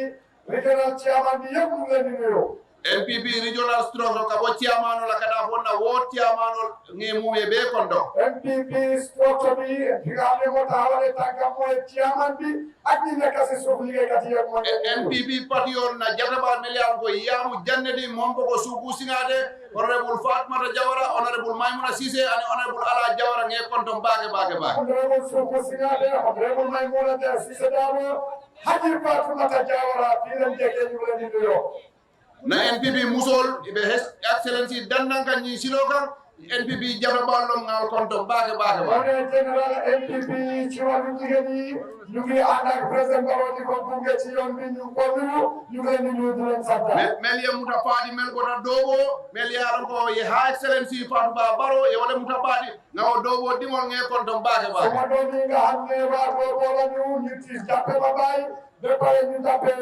force lady Fatou Ba Barrow yaay ñu ngi leen di sant di leen gërëm ci loolu his excellency lo badi bu ali central badi bu Sénégal ku balo his excellency lo badi ñu ngi xamal ne lo badi bu central badi bu tuddu la boo xam ne pour béykat yi yu mag la bara his excellency lo badi bu ni central badi bu damma ila tractor seyle bi jang tractor kutama nani ñin tractor kutol yemen naati Gambia jang nani allocate central Badibou Janne. Your Excellency mu ne central Badibou ak fi mu yëgoni nanga xam ne juróom ñetti directeur ngeen indi fii waaye ñeneen ci yu bees yi nga xam ne ñëw na fii ñu ngi si central Badibou fii. His Excellency Central Badibou Jang anilo Badibou 345 hectare keme saba tannani ni lulu ila mansa kunda wala kobi mole jang wara ma hani fenjo. Mu ne loo Badibou li fi nekk hectare bi ñu bee mooy ñetti téeméer ak juróom fukka. His Excellency ñin tundo to jang warehouse sabale bi jamme angoy be lokane andu ye engrais o di molla jane men dara fo bodo wili saba bodo keme woro wula me alon ko Sénégal ma sam ila mansa kundani projet ko wala o di o Sénégal la mo ne fi tamit ñu ngi ta sandone house bo xamne government bi mo koy fam de pare jamba fertilizer bi nga xamne ñew na fi lim na limam bo xamne makar ma sala barna waaye bu fekkee jaay ko tamit da nga xamne yow yaa ko indi. His Excellency kinde kuna itele 45 hectares yewale kobije suare kunda 45 hectares yewale kobije saba 34 hectares yewale kobije la mansa kunda le obeke nyin tundo e warra jori tije mo ne 45 hectares imu wa habe 45 hectares ak saba famere ak dawa hectares lo lan fi ko. His Excellency Njawara hectare tan sabani saba anin Badibou Gunjur hectare tan nani ila mansa kunda le kobiro ke ye turo dila ye engrais o dila watra ma hani fenjo. Mo ne Badibou Gunjur ak daga bi mu wax ñoo tamit ñu joxe engrais bi ak fertilizer bi yëpp waaye gaay jox ñu jara. His Excellency Ben Sadio men fangono ja Salikene 75 hectares yewle ko bi Salikene ko ye engrais o dila ye turo dila. Mu ne yow yaa leen ko bi Salikene c'est sende ko bi mooy 75 hectares bi tamit nga jox leen engrais bi ya jënd ñu dara. His Excellency na sef keba men wota diamol jang jaba kunda ala sade odo hectare tan sabani saba ani minde kunda hectare tan nani ye wala ko bije me algol bebe central Badibou Jang mo ci biro wax fi fanwer hectare ak jaba kunda ka 40 hectare ñoo tamit ñun ñoo ko leen waye fe ñu daya. His Excellency lo wadi wudama Darou Salam Jawara anin Toroba ye turo di wollale Darou Salam Jawara Toroba yo la len ko jiw Gunjur anin Njaay Kunda itele turo di wol bela Gunjur Njaay Kunda yo la len ko jiw Central Badibou Jang Central Badibou fi Maron Kunda Jamme Kunda anin Jaba Kunda Maron Kunda Jamme Kunda Jaba Kunda itele ñinul la farol fana ko ye turo di la ko be sen parodi yo ya ko sen parodi yo Mandori anin Kerpade anin Salkene anin Nawler Mandori Kerpade Salkene Nawler etele turo di ñi sade o bela His Excellency ni ajube ñin tundo to jang Your Excellency bo sete tundu bi na projet Kutor reward project naga hana sun ko projet ko mabbi anyanda ka hectare tallulu do ko wala ke ñin tundo to jang ika fo dame suare kunda yo ba def liggéey bo xamne fe juróom fukki hectare la suare kunda la ko bi fo ko liggéey Sénégal ni seno banda ke la fengol mabo dame warehouse amo bata balati senole president barola mansa kunda ñi sango kolombe men kono minde kunda Salikene wolbe ye warehouse kuto loyele wole be kati bu ñu defé sen wolu be bu ñu paré fu ñuy dem sa sen bagage yi ak sen be fi dafay nekk jafe-jafe waaye minde kunda ak fan minde kunda Salikene anin bani ni bula sabor be ye magasin loje ak bani ñu ngi sabo warehouse fofu tamit His Excellency ila sado Toroba e trakit kuda matale yadi Toroba kolla mel yaro be ñin tundole do His Excellency Toroba tamit may ngali trakko mu be sabe ko xamne tamit tundu len saxé His Excellency lo Badibou anin Central Badibou Jang gadin kutol be lo kanjande His Excellency mu ne tundu bi fi amna bagage bi mare lo xamne dañ koy sampé fi yow ya ko andum ka ñi femol men konde ñi manke fendi men ke da serum ko wala serum ko ba amanke fendi men be kala jaari ñi mu felle di me ala ko be do ku kanne right now ñi mu ñu fi le du daaw jeegi du daawati jeegi du ak muy njeg bal ni waye léegi la ñu nekk di leen sampo His Excellency Badibou dogo meli High Excellency mutabadi gadin kudobe lokan jele right now at almost 90% pour ay pare His Excellency jigéen dogo nga xamne ñoo jàppa force de yaay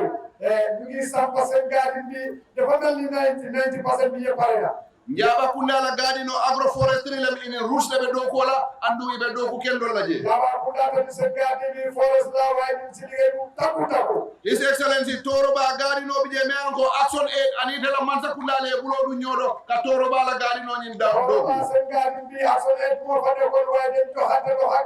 His Excellency President Barrow dina ko ta sam. His Excellency money ila mansa kunda aning FAO South Corporation wolle be gadin kuda malo kam bani pour en bani ngoli. His Excellency yow ak FAO groupe bi ila sampe gadin mu bes bani mo tan ñing ci yomi di ko sam. Minde kunda ila gadin no ñinga am akle a rehabilitate la jira project wala a rehabilitate. Minde kunda sen gadin ñu defa maget won way de ko ta sam parti mu nekk lu bes. Mbani ngol ni be ta kam faroto e ka bata sodole bawdi sama keda jio kundol dole bije melo ko mo buka haji ka bulaje pour e fudela faroldo. Mune wa bani buni de ci faro de fama ite wala mu yo xamne kenn mu la jalla waye bobu tamit mu ngi ñew leral. His Excellency mbete momento consultano tara jele asumandiro kele pour ka sala kuda ma dada membe mbani ngol ma ko la buise bono nyame la sado do ka fudela faroldo. Mune consultants de bade mon ci faro bi di senata di seti lalla fabara def ngir du ko defé gaay bu ñu dem ci sen faro ñu mëna am lo xam ñi mumé ila mansa kunda ani na dolo pan na sol wala be ñin do ko ko ñi yépp government Gambia bi ak president Barrow asun dolo parti ñoo ko liggéey menu yalon ko be central badi bu nord central badi nord sila ko dede daje baake mone walu yoonu defa de nalo ñi silo akaja meta fola baake waxtaan bi nak dafa jaagati ko waxtaan wolem silo men ñanda ka bo minde kunda yoon bi nga mo joge min ta kunda kada kera ardo kada njawara kilomita muwan ni nani ñaari fukki kilomita la ak ñeent His Excellency la yamaro ko do ndigal president Barrow akayti do ko ñi jamfatale baake sa na jiko soto jele ko ñi silo be dati la kari danta ko se ay ñu wonne baram ay yeneen maga hamne liggéey bi ko commencé ñimbe me yitandi wolom His Excellency ala fidale Gambia be ke julu kilindi silo e futa mobe ma kura moy futa mobe ma jiyo e futa mobe ma ni president Barrow bo bi sen muy def ni def ko Gambia yeb na to ko ben mbokk rek yoon bi dem ak ñoom yomba His Excellency ñi sango ko be men ko 2025 His Excellency ci at bi nekk 2025 era mansa kunda ay pasto fil fulale lo ka fo dame jaane kunda killing ani sare biram ko mo fa ay pasto lo je pour be ngol se domoro ke no je mo ne dafa baga li nga xam ne wa ngeta bi ñoo koy lekke mooy wàllu béy yi xar yi nag yi lu ñuy lekk mu ne par ñaari place lañ sampa ni si président Barrow moo ko sampa ni si mindi dulaw mu ne fu ñuy naane nag yi kilimo nga mello balimo abe onne me alon ko bi ni sol men se muna fanno je ase ti kada fo ni si wili saba ise minno je ta banna waaw boo xam ne dañ ko sampe balimo boobu tamit ñetti junni nag mun na faa naan ñin do ko be His Excellency la mansa kundale ba koko ni yépp président Barrow si ko ben di mo nekk si ay ñi menke a ke men kama wala ay balafa men so do Gambia dimole surtout Gambia musol His Excellency bo gisee mu def ni yërmande bi mu amee ci doomi aadama yërmande bi mu am ci doomi aadama bara ke men kama wala ay balafa men so do Gambia Sénégal ye yërmande bi mu am ci béykat yi tamit ni aje samo buka hani dati ay londol kunna ka ko Ministry of Agriculture ala meto engrais way fuda nan Gambia president Barrow la mansa kuda ko do Gambia Sénégal kilindi jam men ko foronkero kundu iko gada engrais ni banku dole do wo atele julote ni banko kanja mu ne bala taw bi di amee ñaari weer président Barrow dafay oote bala taw bi ñëw na ngeen fexe ngeen indi engrais bi mu nekk si réew mi bu ko defee kenn du mun a dem si suñu dëkk borom dëkk yi di wax ne aw ma nga engrais toña Moussa Foko président Barrow le jamano kono wotu mo le noté bota jang toña celatiyo sambanole ila jo bata adamondi e taraje walla ay lokum kilinda walla lokum fula bara Sénégal de Gambia mais alo koy tadale fo kari fula ila jo ila kodo ila tiya kodo ama fude bulodo president Barrow le kundu Gambia ja mo ne de bambe kat yo xamne buñ de bala nga am sa xaalis de bari am jafe-jafe bari waaye ci mu président Barrow ñëwee bala nga am ñaari weer ñetti weer loolu moo ko doog boo amee sa jaay gerte boo ko jaay rek ñu jox la sa xaalis serum ale bata da sodo na ale alla tiyo wafi e ka faale ta la kodo ta kiw moni dula dol bije kiw moni jamboda dula dol bije kiw moni men kata tela ala kodo man sia ale bata da sodo je ngal hakke dani wala men keda alla serum mo ne daaw jafe-jafe bi ngeen amee ci wàllu béy mooy kiw moni bi nga xam ne loolu la ñu waxoon ne ngeen jaay seen gerte yi bade taka boobu ak sonna boobu ñu ngi leen di masawu di leen ñaan ak ci loolu ñinan baro man sakunda hani kabi ki mbe wo kodi jo sifa kili mole kela ma faale abe kela ki moni ledi wala abe kela kari moni ledi bare ninga ko muta wati o wati ibe joro kela mobile o ledo bare mba mek sola le ko jori dulal ibe siala bakele di banko kan momote taka bo sade di sade tema katela jono maji moy bu fekke ne lolu tamit ñu ko mëna wax ne ci continuer tamit da ngeen xam ne naka lañ koy defee dañ koy yombal loolu kenn ku nekk moo taxalee fi nga jaayee sa gerte bala ngay àgg sa dëkk nga mun a am sa xaalis ndax lu ko waral dañuy baralee place boo xam ne dañ koy fayee kon donc lañ do am ci jafe-jafe amanke doma don rombe jori lal ibe siyala le bare fana melka joro ke mba metsola le kodo men betol fawol bulu a kodo nyeke kodi sirinti badala senela tata jor dula ibe la kodo sodo no la leta wara mam bata da sodo je ñi nga xam ne dañu war a fay dañuy leen jaay dañu leen jox xaalis bu doy boo xam ne boo fa demee bu la fee doo am ci benn problème His Excellency nga kibaro men sodo na agriculture do ku la bunda lay ko ñina jang tio North Bank tio bedeada tia dingol kuliada tia dingol mi yalo boy man kuran sodo wala sodo la North Bank sama problème o men sodo la seru jakeda ñina jama sodo jang andu flo flo man sodo jang woto Sénégal be kontarine ibe nimbala la ibe jayla ya angere o men nata watola ye konton ye nimbala ala baraka bak wax bi moom kay jël ak ko léegi salaamaaleykum honorable Demba Sall jërëjëf janimbe continue Duusano kibaro men be waaye ñu continue honorable Duusano am na xabaar bu neex a neex yo assalamualaikum be salikeñe balibu kol be konton assalamualaikum mbooloo mi ñu ngi nuyu waa Salkeñe ak waa Bali bi yëpp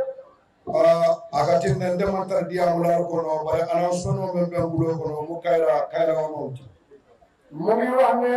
moom warut a wax fii dara waaye nag dafa am xabaar bi mu amee xanaa mu taxaw rek wax ci wàllu liggéeyam bare bi agadañe lafaram barete bi meliyalon ko walla molti meliyalon ko e mbaɗa pati ɗon to pour kana ka kafo His Excellency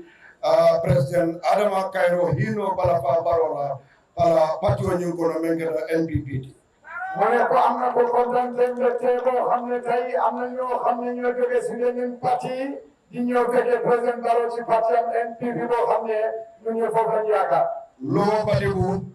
balibu no mol soto jeeto muya lon ko Mamre Kunda ela UDP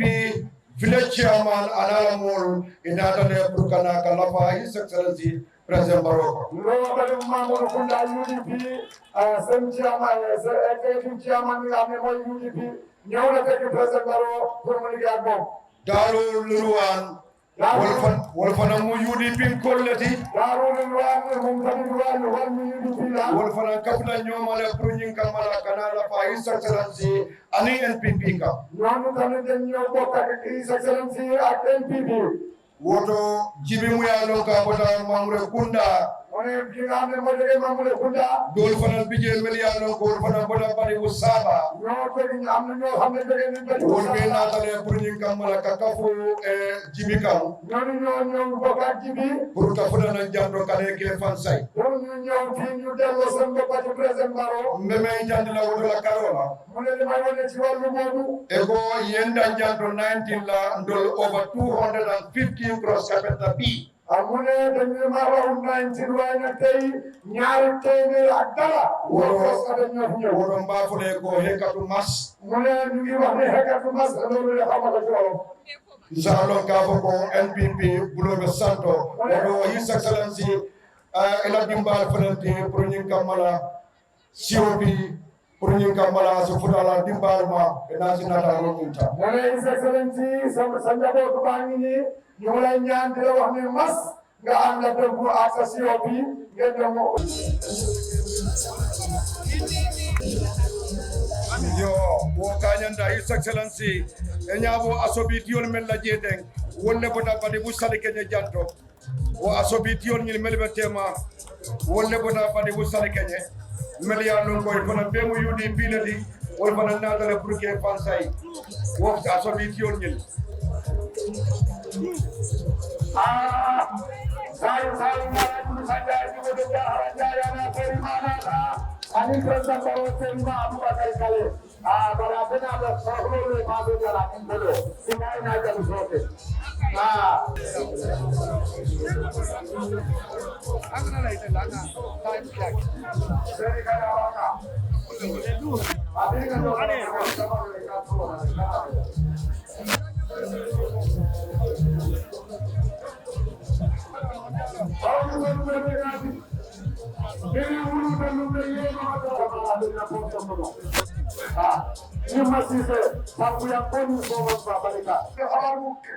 Salikanya musol mele be kombo. Jigen sarki diga hamne mele ka kombo. Bare ko da salikanya le. Way fi la ñu ko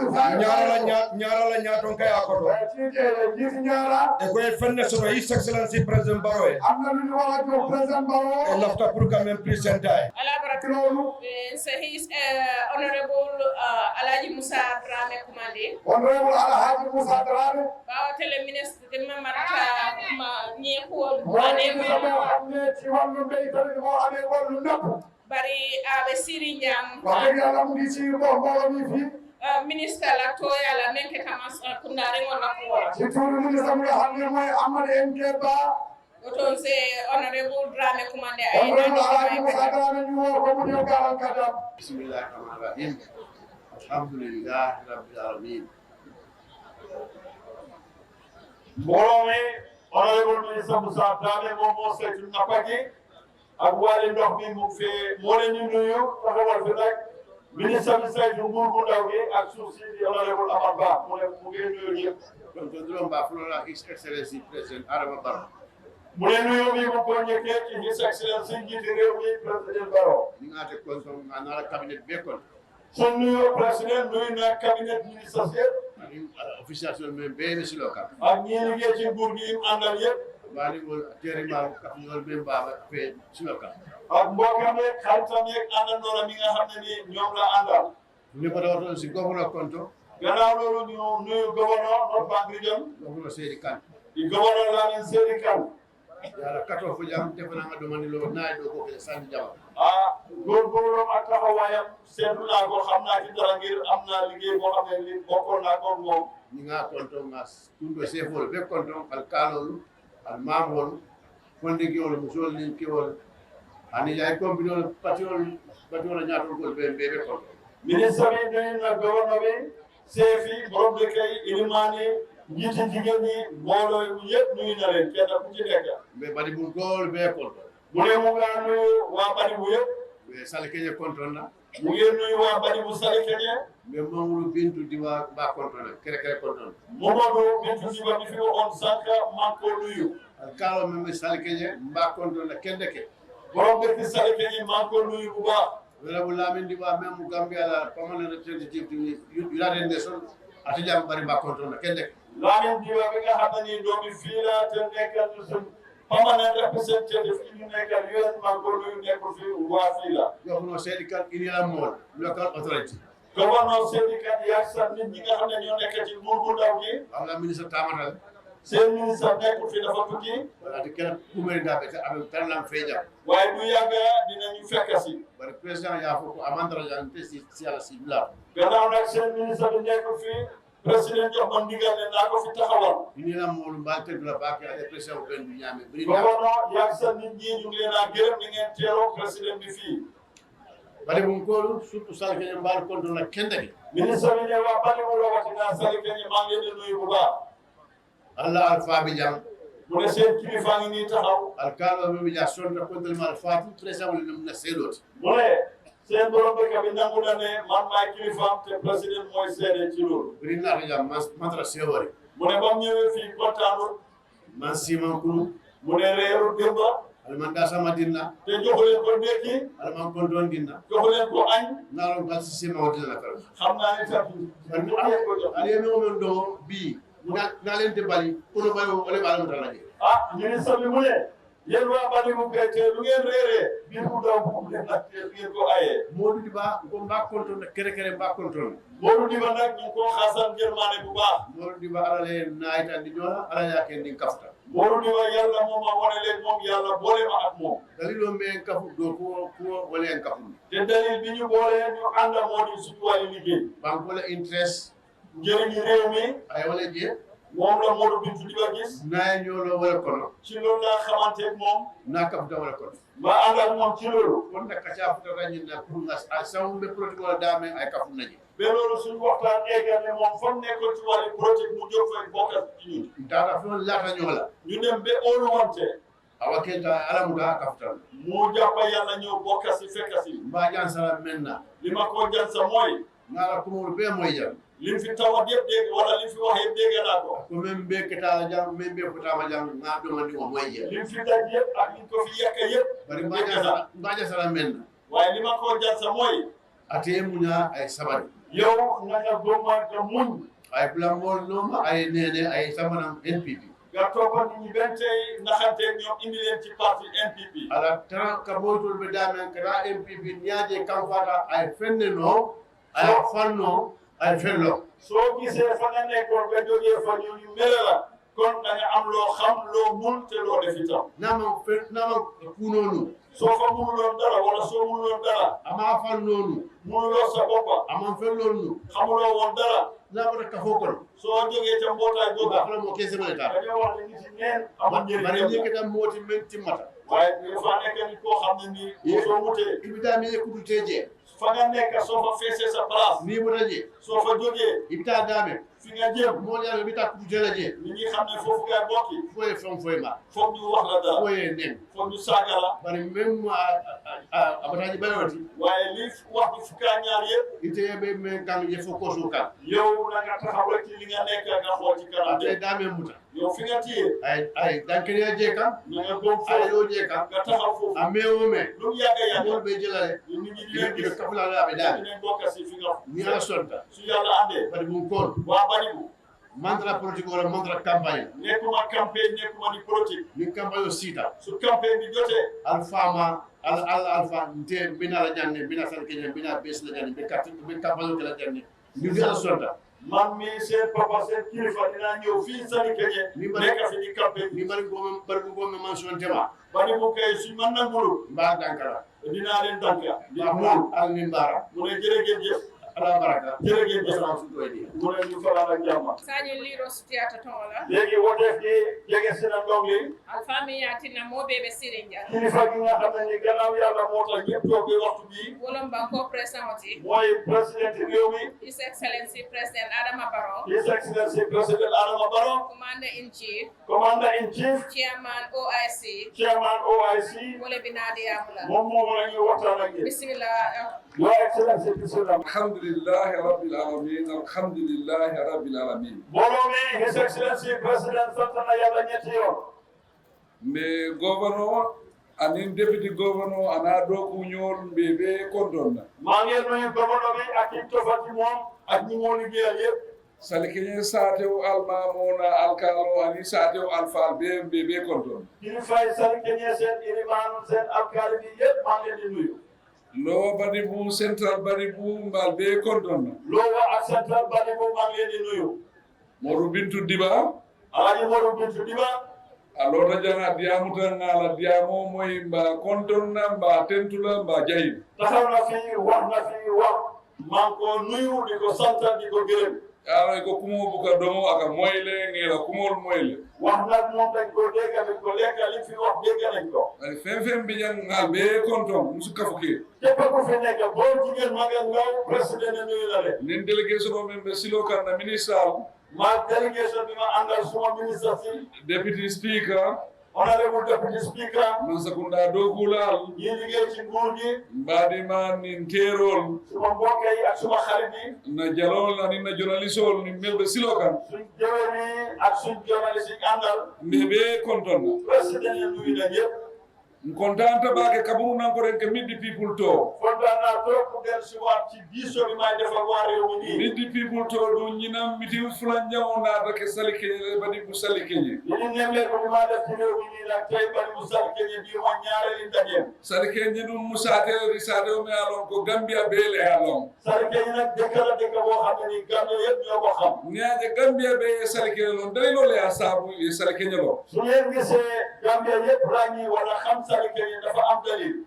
Protiko University sali keñe lon politique nag su amee university sali Kenya la walakin de kabrin nara jan ni biam walla mo don roye ka mo ne bi garon ne politico university bi janni moo tax suñ fi ñëwee ba ngeen dégg seen kàddu yi su jibee rek da ngeen xam ne fii ci wàllu politique university bi fii la nekk bari nga mo dibala diam kilil la moy déglu naa kàddu Mamadou Bintu Diba ko fii député woro wala tambita central badi mu ne juróom-ñaari député ñoo mos a nekk central badi bara nene man député me alon ko mit ñomine la sade ko e sade mol commandé sa mo grata babe o miti mo waaye ci juróom-ñaari député fi nekkoon yëpp mosu cee gis benn ci ñooñu leen président di ñëw ci sa dëkk di fa ndaje gars yi suuf ñu ne bu leen def a folota alla ñin député o men be jang saay wala mol commandé ka fa karana miti dula mu ne te loolu mu ngi soog a am ci seen député bi fi nekk ci jamono jii ne bu leen def ci bare sa fo Modou Bintu Diba e ko waaye Modou Bintu Diba ñu ne la niya moy dinningol ba fo alñim pura muta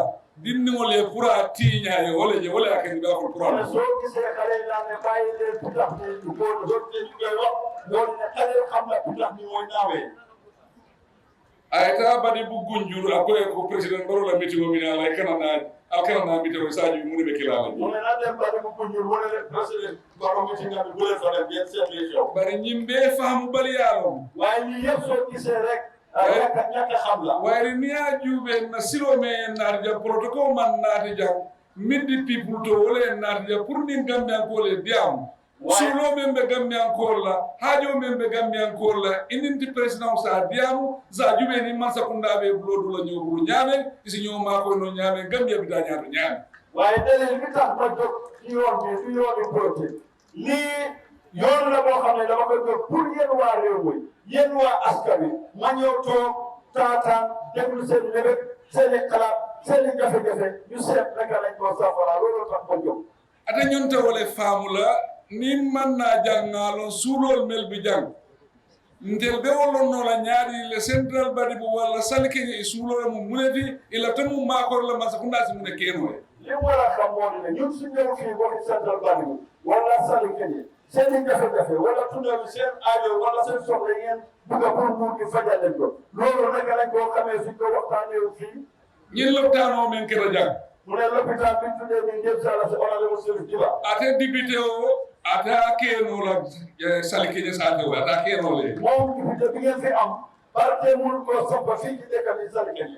ate men ka faale ko akarna président Barrow la meeting o moom député bi leen wax ne bu leen ñëw ci meeting président Barrow naasi ñin lopitaano naati yàlla no ndax mun na fee sompal lopitaan bi ata ñin lopitaano naati no yàlla lopitaan bi lu leen ko fi mun a sompal bi ala yen dile kara fa ñin bankoro ndere si ñin lopitaano naati no te gannaaw yàlla man la yàlla dégg réewi Gambia man maa mun a liggéey lopitaan bi andu ndenga mi la lopitaano ñi ay nafa baale sodaali te man seetaane lopitaan bi amal na leen fi njëriñ rek ci wér gu yaram kabri ngeen lopitaano ñi naati salike ñi bayi sampee lopitaan bi salike ñi mo jamaale naatan challenge ka fo ñe ko ñanta sambala dame amanke jeeti nga sama blado do ko ñu mun na ko sorol ñu bari ñëw na ci moom ñetta ko de ko lopitaan bi wara ko yóbbu ko mu salike je feneen nga ko wara yóbbu ngir salike je opposition lay bare ngoye ko Gambian ko le tombo annu salike ñi ko be Gambian ko le kono woto e ñantolom pour fem melo ko anata Gambia ñanta do ko Gambia kono ite fra ñantolom ya France do banko ko maale man waa réew mi ñooma sampa wala ñooma jiital kon nag lopitaan bi ma sampa salike je waa salike je seen akala ak seen yelleef la pour ñu am ko lépp loo xam ne ni waa réew mi war nañ ko am ndeni président men boro jam mangi kilindire mu ko ne ko suuto adin tilo man nag président bi fi nekk lañ uute de dafa mel ni diggante guddi ak bëccëg lañ uute ate ka fole ni me ya kenyen ka ke wole ni ma kenyen dakele moom daf daan wax ne soo ma nekkalee ma nekkal la soo ma nekkal du ma la nekkal bari ala miro le man jam fa wara Gambian gol bele galem bojo waaye ala kam moo gàttanu rek ngir lépp réew mi ñëpp ay bokkati fay lépp men ko alkarana miti mo jan ni silo men dara ba ni si asini silo dara no sale ke ko le ko may moom député boobu ne bu leen si jóge si ndax tali bu gees bi leen liggéey ni ndax moom mun na koo liggéey nana wona fe sale ke ni ikanda ni silo la mu ne sa yuma ñewal bari musal ke dañ ma tawatal yoon ñaan yoon kabiri mbarandi sila ko la nga bere silo fo wala dare mane ba ma ñeke ñaan yoon yooni ran teer la ñeke defa nga juube harisa ay man sila fa nata nga godron ke ba gis ne loolu doyut ma ñew def beneen yoon boo xam ne ni godron ate me yal bali ko alkarana meeting wala fo ate si o silo do daan wala moom ñu leen di wax ne bu leen dem ci meeting président Barrow ndax barke mun na leen a defal yooni tali bi nata sal ki ñu ko man na lo na meeting do yendani o silo la ndebe wala no la ndax su fekkee ne waa ñoom moo fi woon waa Salike ñu taxaw ñaama yoon bi ndax dinaa ko doon mun a def bari ni meta kele waaye su ñu yàggee dina defar nga continuer nga ke ma continuer di la defar il man dara kelani yow defalu loo ma ni te man bada ndebe bada yow soo sonn man dinaa sonn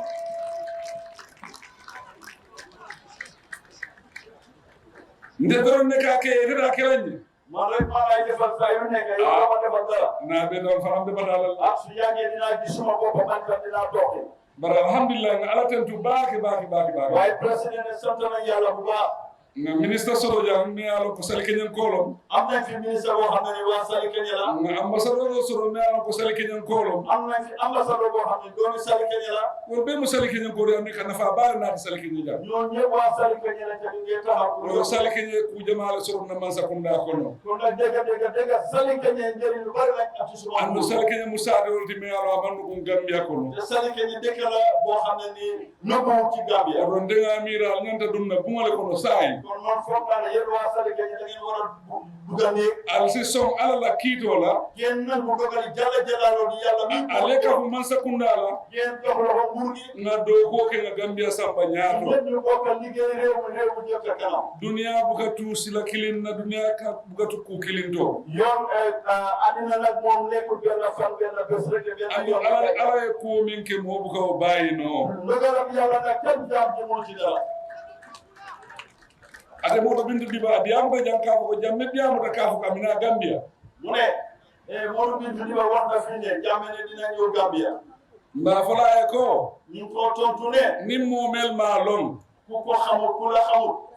president dammete muruno Gambia mukku ni president Barrow man so hat dum Gambia ko jam president jamme bi fi ne ko du mun a dellu ci réew mi fii gannaaw moom president Barrow su ci àndul a sembo tala amul dooreem a fero tala amul pexeem a fatiya tala amul ñambaram a kumfaninte tala amul ne la ya bo hana na jinnol na la boal na la morol be kaf ñola ta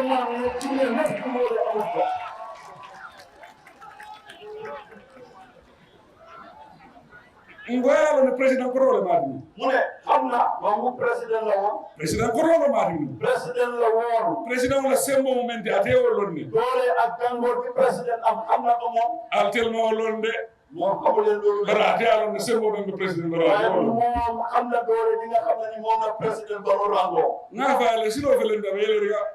loolu baa ngi ubbeeku airport baa ngi ubbeeku géej gaa ngi pule noon be borikal wolu leen yaa ngi daw toujours tol be borikal wolu moto yaa ngi daw toujours ay na mu ne na ñëw ay jube na bro jang mu ñëw seet su duggee fii ya da ben abe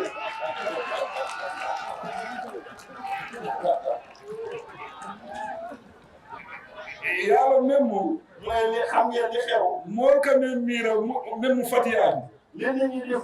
foog ne mooy njàmbaar wonon tolo me ala bi daaro be dote ma kala do ko wura ka murubata ka alna ni yalla kele mu ne mooy dox boo xam ne dafay def futte ko ci digg bi dem ci jaasem ne kaay leen o man ke fatiyani kooku nekkul njàmbaar ya ngonna be nyimba kunga jam ñu ci réew fi ndena bo jam fo nga sidi nga bonni banko war ba ko daane fi mu daw o mo kili wala be lo nyanga sa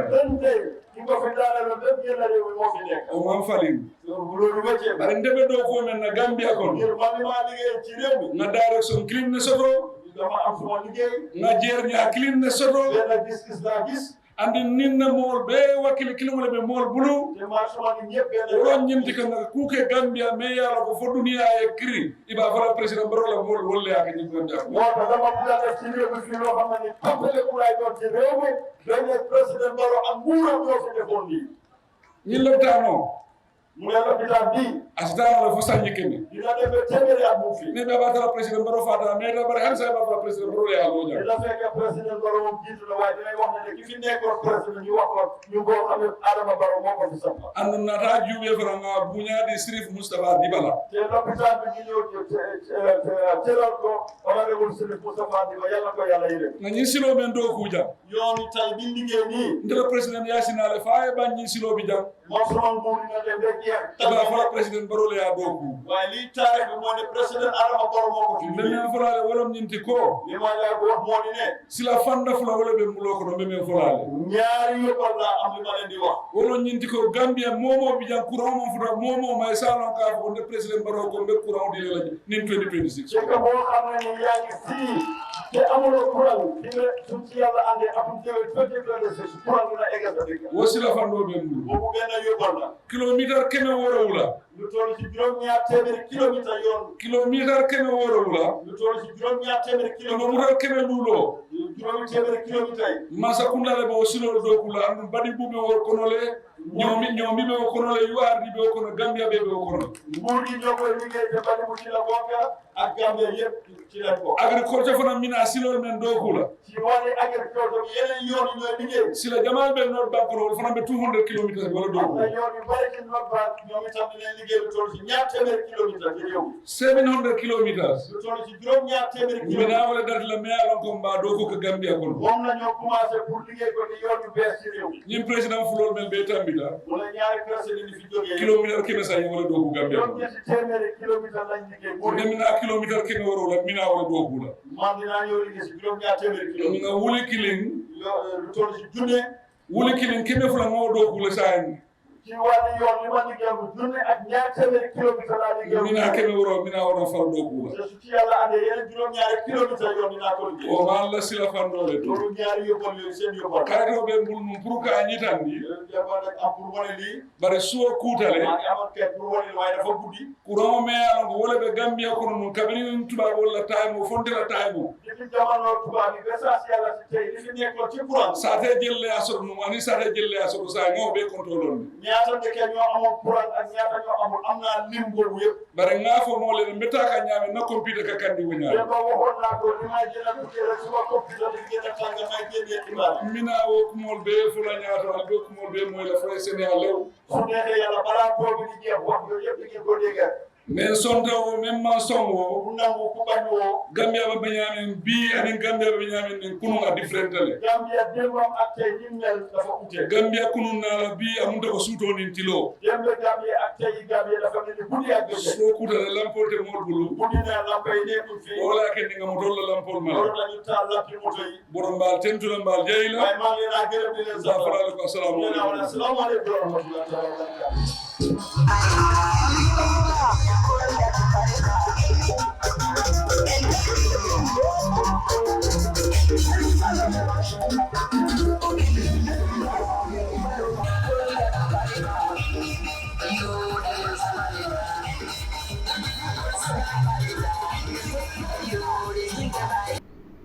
musidɓe ŋaare ko noon nandi ɗi yewtereji kelɗuɗi yewtereji waɗi ɗon yimɓe holli faaleji maɓɓe président Barrow kadi yewti tawata ko ɗum waɗi o yeehi tawa nayi o nelu goɗɗo ko yaha o yeydida e maɓɓe yewtida e maɓɓe anda ko on ɗum woni caɗele maɓɓe o anda kadi kon ɗum woni weltare e ɓandareji ɗe woni waɗde ɗum anda honno gollirta haray ko ɗum ɗo min addanno on Badibou Sali Keñe jokke men tan e programme ji heddiɗi ɗin e o middi Farmer Store ma middi People Store ko tawata himmo e yilandoru e nder leydi Gambia fof yewtudugol e yimɓe ɓen hara on jaram ko jokkuɗon men kon komi musidɗo on kadi joto jaalo miɗo yetta Fulɓe TV team amen on fof mi yejjita noon Samba Guiladio Mbaalo ha France mo anduɗa no jooɗi fewnuɗo ɗo guiɗo NPP guiɗo leydi ndi tawata ko ɓantare leydi ndi tan woni haaju makko haray jarama on jarama waɗe subscribe waɗon like haray ko Fulɓe TV ko ono men wona